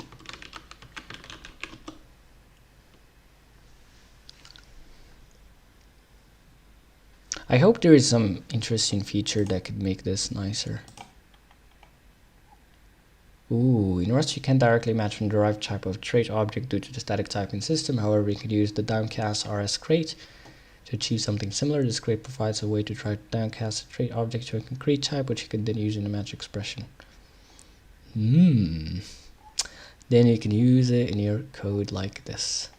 I know for sure that like if the language doesn't include it, there's surely someone out there who have created an amazing library that I could depend on. This way you can match on the concrete type of your trait objects. However, keep in mind that it's not as efficient as using static dispatch. We're not using static dispatch here. We're forced into dynamic dispatch here, unfortunately. But that's how Godot works. It's a lot of inheritance. Okay. Make sure your trait is object safe and it extends the downcast trait. Then in your function you can downcast and match downcast ref. But no. What? Well, this is exactly the same thing as I was gonna do. But let's check this crate that it talked about.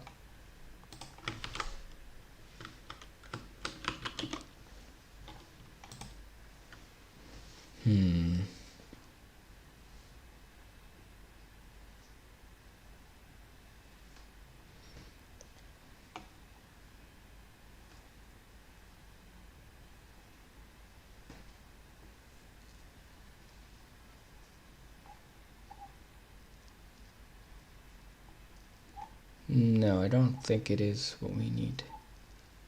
Or is it? Yeah, you just do it like this. If let some, else if let some. Interesting. But isn't this already included in Rust itself? But that's much nicer though than a match statement, at least. Yeah, I didn't work with inheritance and a lot in Rust. I'm just forced into this with Godot. Like usually you would just make an enum and there you go, that's it. Static dispatch. Anyways, try sequential downcasts. Downcast ref. Okay, at least that's a nicer style. At least I got an idea here. So let's remove this cruft from here. And let's try something. So we could say if let sum collider, or actually let's say shape is equal to shape TriCast.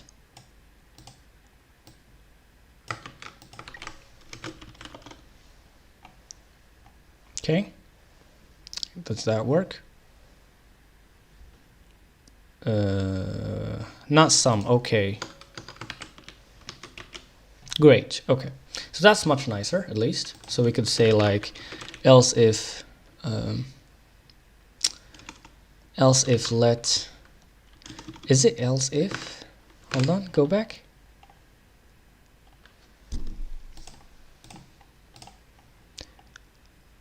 Else, yeah, else if let some. Else if let some. If let okay, some other shape here equal to, you know, shape TriCast.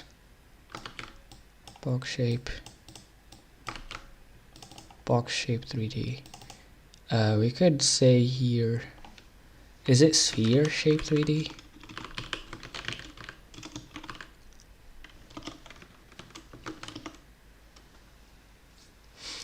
We could also implement this for 2D, but I don't know if I want to do that since it's kind of not that useful. I think the godot-physics engine, like the 2D one, is fine probably for most cases, I think. The 3D though is the one. But anyway, let me know guys if you have any idea. Anyways, so right now what we gotta do here, well, we could basically create a builder, I think. Let's first of all grab this guy here, put it here. Okay. And can we maybe do let collider here maybe? Can we do that? I think we can since it's an expression maybe. But let's see. I guess we can. Interesting. Let's say shape. And let's remove this right now. Yeah, that's much nicer than what I was gonna do. Shape get size. Okay, cool. Cool. So now let's just say shape. I guess get radius maybe. Is there get size? No, of course not. Yeah, there's get radius essentially. Let me check it out. Hold on. Sphere shape 3D. Yeah, I only have a radius. That's basically it. Right, cool. I don't know if collider expects like half the radius or what's exactly, but we'll see. Ooh, ball. It's called ball. Okay, so radius. Okay. Radius as real. Should we say though? Actually, we can say just dot build here. Actually, at the end of it all, you know. And of course, let's actually do this. Is that how it goes? What's going on? Else class. I see. Well, in else we're just gonna implement it, or even in reachable. I don't know. Probably in reachable once we implement all of the shapes or whatever. Anyways, so use of moved value shape.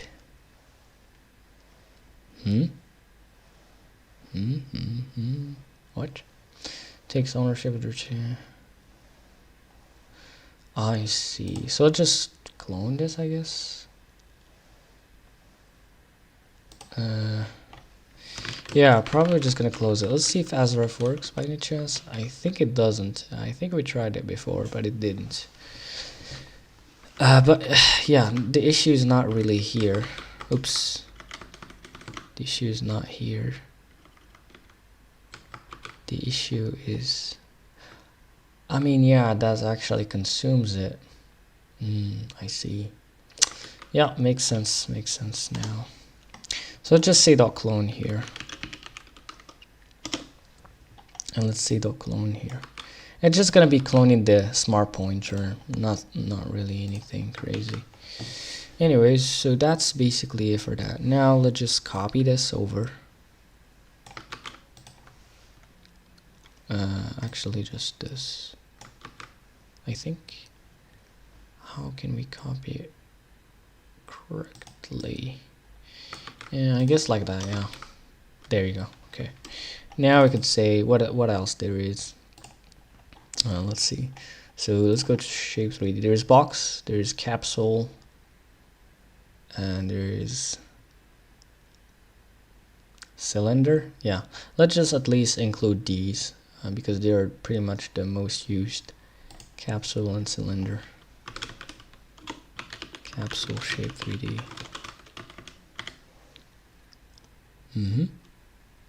What's going on here?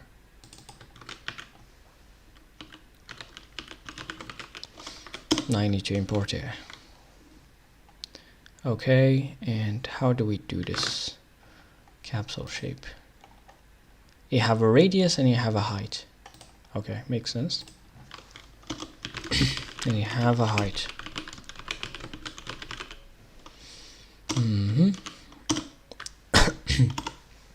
Now let's make this a cylinder or a capsule. Yeah, let's go with a capsule here. Ooh, okay. Well, this is interesting. Aligned with the x-axis, with the y-axis, or the z-axis. Let's see.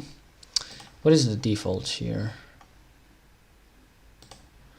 Like when you actually create a physics object or whichever, maybe a collider, 3D or collision shape. Let's create a collision shape. When you create a capsule, how it is by default aligned to what? I guess the y-axis? Yeah, the y-axis. Okay, fine. So let's go with the y-axis. Capsule half height.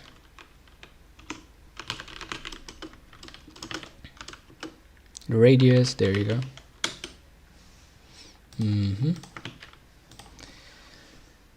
I think that's it for the capsule. But found, oh, I see. All right.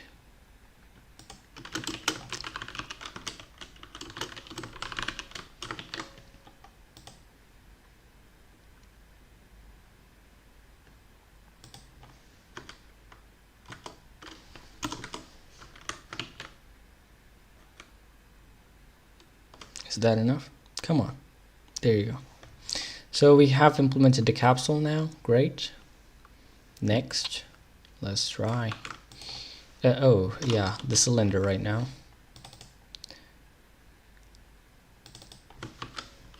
Cylinder shape 3D.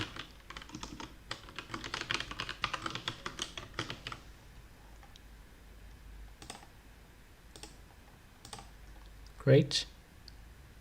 Come on. Port it. Let's see the documentation. Where did it go?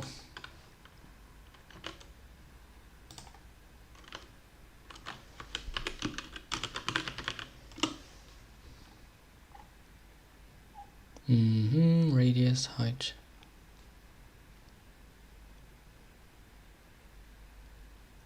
Box shape, sphere shape, capsule shape.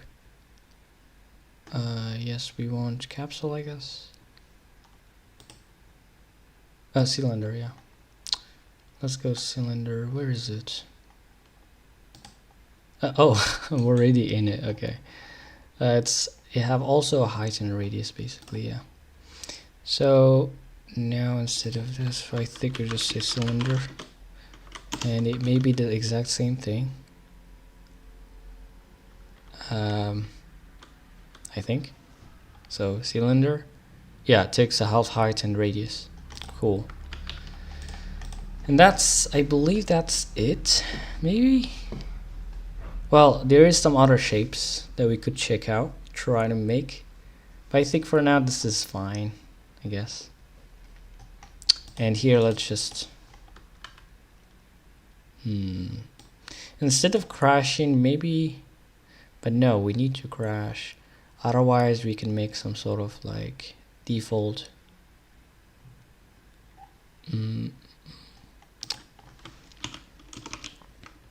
let's say an implemented the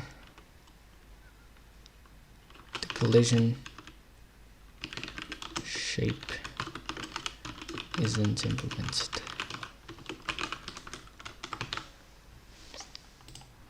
So it will crash the whole plugin.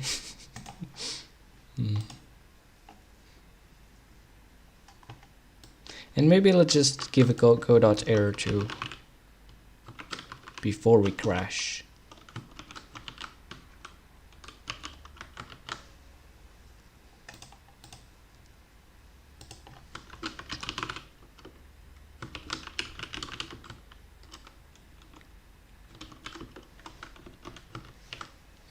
Anyways, so all right, I think that's it for today's video for now. Do I want to add anything else? Maybe let's try to first of all actually just add some GDScript stuff maybe before that. I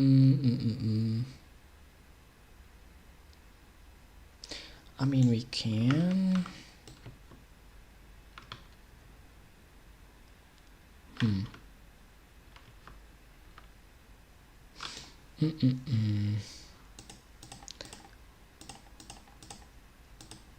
Rapier physics state. Another thing that we could also do is gravity. Like we could give access to gravity here. That should be pretty simple to do. Yeah. So for example here, gravity. Yeah, well, we're gonna have, I see. We gotta actually implement export for this if you want that, maybe. Right, well, it's not that simple, I guess. Alright, so I think for now, maybe this is enough for today. I'm actually going to publish this as open source. So if anyone wants to contribute, you're welcome. So we could build it into completion. And yeah, hopefully that was a helpful video. It's already 4 hours at this point, I guess. Is it? Where's the... Yeah, it's 4 hours. Alright, so that's enough for today. I'm gonna publish this into GitHub and I'm gonna publish it. Gonna send the link in my Discord and then in the comments section. I don't know if I wanna. I mean, we could try maybe to publish it right now. I mean,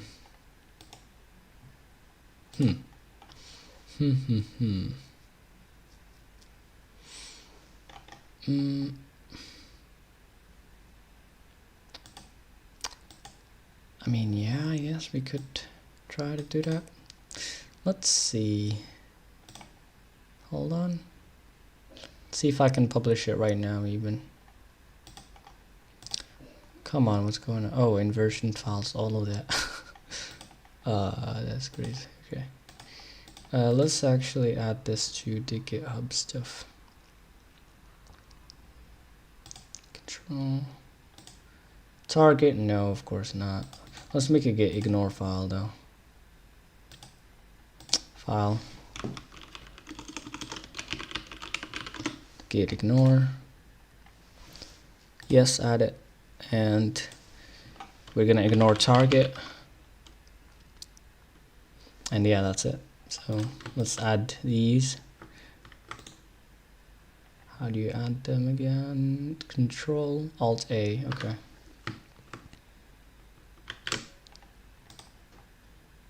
Okay, they're added right now. Great. So anything else? So git ignore, cargo log, cargo toml, librs. And yeah, that's basically it, I think. Yeah, pretty much. So let's do this. Okay. I don't know what to call this. I guess version 0.1. Maybe. Let's commit, I guess. I didn't actually try. I didn't test the other shapes though. At least not yet. Well, I guess let's give it a little try though. We have implemented them, but we haven't really tried them at all. Let's give them a little try. Let's give them a little test real quick. Should be fine. 95, 96. Okay, let's see. So let's remove all of these, I guess. And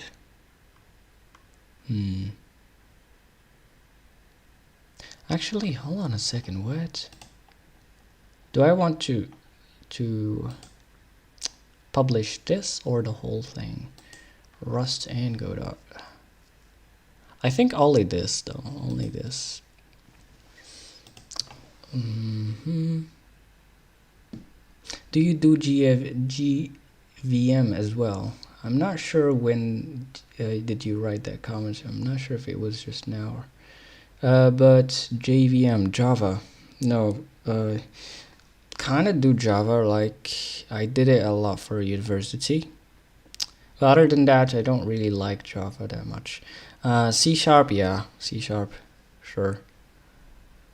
So yeah, I think basically C Sharp really just replaced Java pretty much.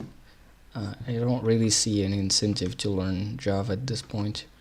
C Sharp, pretty good. C Sharp. You have C Sharp, Rust, maybe Zig in the future. Yeah, pretty much. Well, yeah, pretty. Rust and C Sharp are the best, I think. So, version 0.1. At least in my opinion. So, commit and push. All right, let's try this out. Did I compile that? No clue. But let's see. Let's try to change things up here. Maybe this one, for example. Let's change the mesh to a cylinder, for example.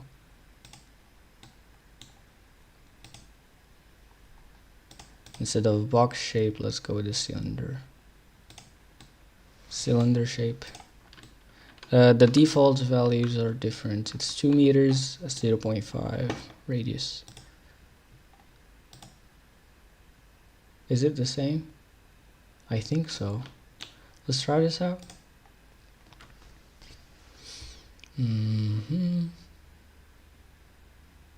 There you go. Nice. Let's try a bowl. Very cool. New sphere mesh. Okay, sphere. Shape 3D.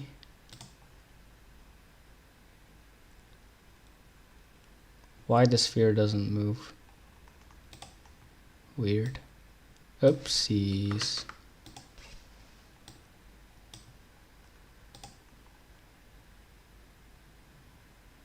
Okay, there you go. Nice. Look at that. Amazing.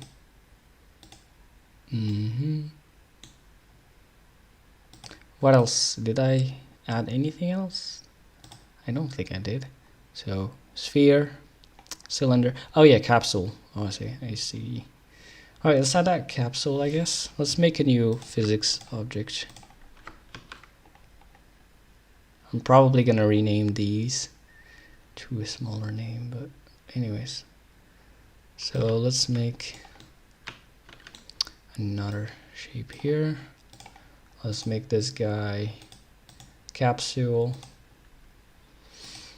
And for the collider, let's make it a capsule shape. Yeah, what else there is, by the way? Is height map, convex, world boundary. Yeah, we could probably do this easily and stuff, but anyways, let's just, for now it's fine. Let's go with capsule.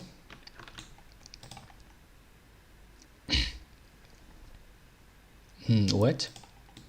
That doesn't seem good. Oops.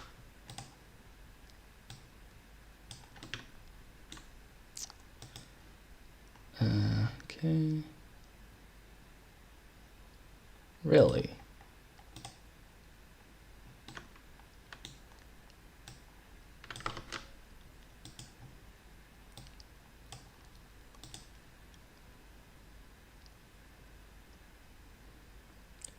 Oh, it seems like to keep on being over.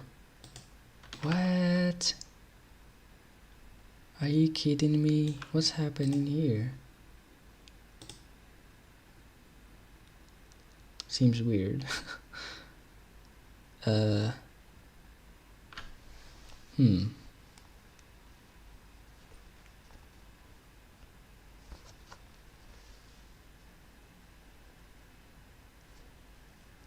Hold on a second.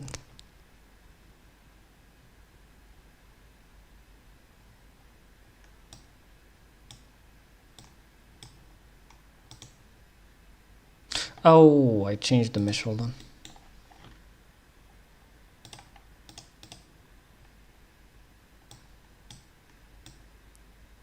Come on.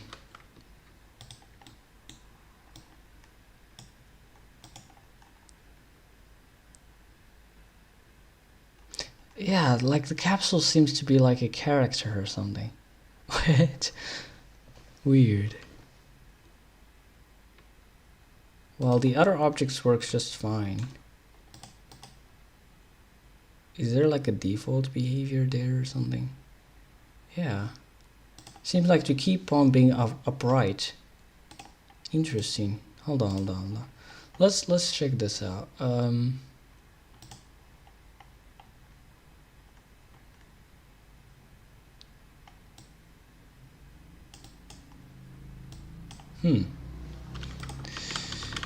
This is weird.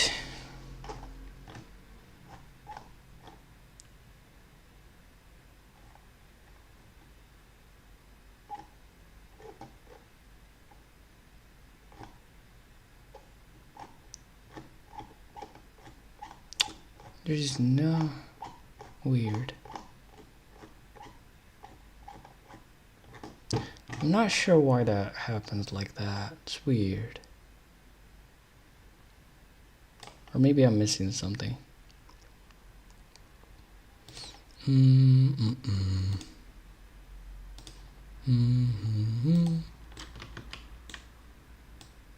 Oops. Oh, like what if I change the position of the whole thing? Yeah, it's fine. Yeah, no clue. No clue what's happening there. I think it's like a character or something. So it doesn't like tip over for some reason. But anyways, so that's basically it. Version 0.1. Let's commit in push. But well, let's commit. Right, and let me share this. Let's push into find remote origin. Actually, let's publish this. Yeah, GitHub. There you go. GitHub, share projects on GitHub. Bruh, come on.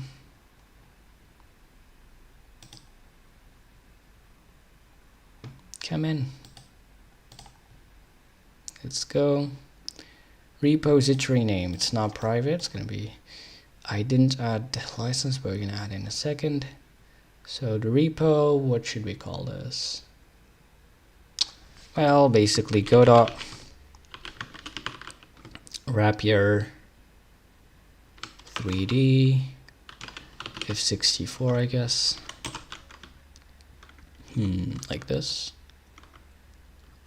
Godot-extension. Or let's say rapier 3D if64 godot-extension. I don't know.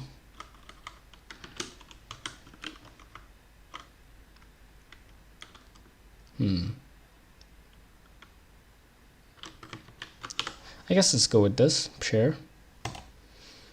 And let's go. We're live. Pushing to GitHub master.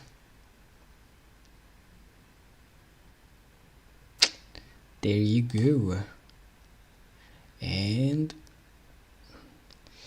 you gotta set up what? Bruh, like, come on. This is stupid. This is stupid. But it's fine. Actually, it's fine. You know what? Let's just add the other stuff, okay? Let's add git add godot. Okay? And let's just add that too. Fine. Godot. Why there's that cache stuff? Shader cache. I guess I gotta remove that actually. Icon SVG.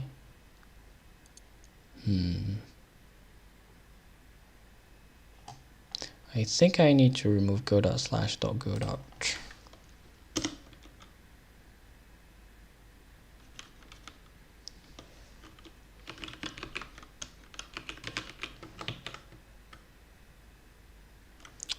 that work by any chance? Yeah, I suck at this. Well, GDI ignore, git ignore, icon SVG. That's a lot of stupid stuff. I'm probably gonna miss something here. You know what? Fine. Do the whole stupid thing. If someone can fix it, please. Right, invert files, git ignore, rapier, no. Okay, so that's it. So let's commit and push. So yeah, right now you also get the project, demo project. Push.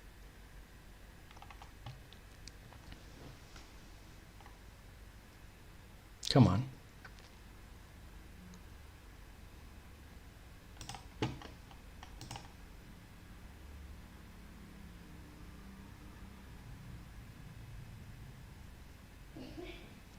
Rust, Godot. Okay, so right now you also have that demo project. There you go. Cool. Probably want to remove this .godot thing. It's probably just cache. But anyways, whatever. So there you go. It's actually right now live. Great. Let's start this boy, and let's just share this up, and there you go. There you go. I think we're done at this point. Right. Did I miss anything? Yeah, readme and some license. Readme. Well. Porting, Rust, rapier, physics, engine to Godot 4. Okay, through gdextension. What's next? Let's also add the stream URL. Made stream.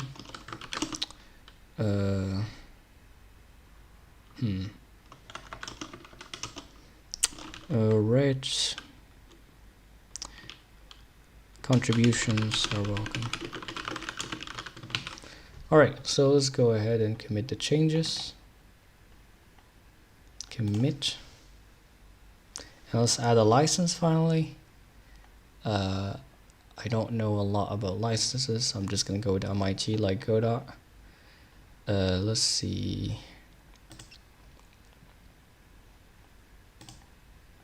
Let's add a new file here. License.md or whatever. Choose a license template. Let's go to MIT license. Review and submit. Okay, so it's officially open source right now. License is ready. Commit. Commit. And there you go. Okay, great. So that's basically it for this live stream, and see you later. Goodbye, everyone.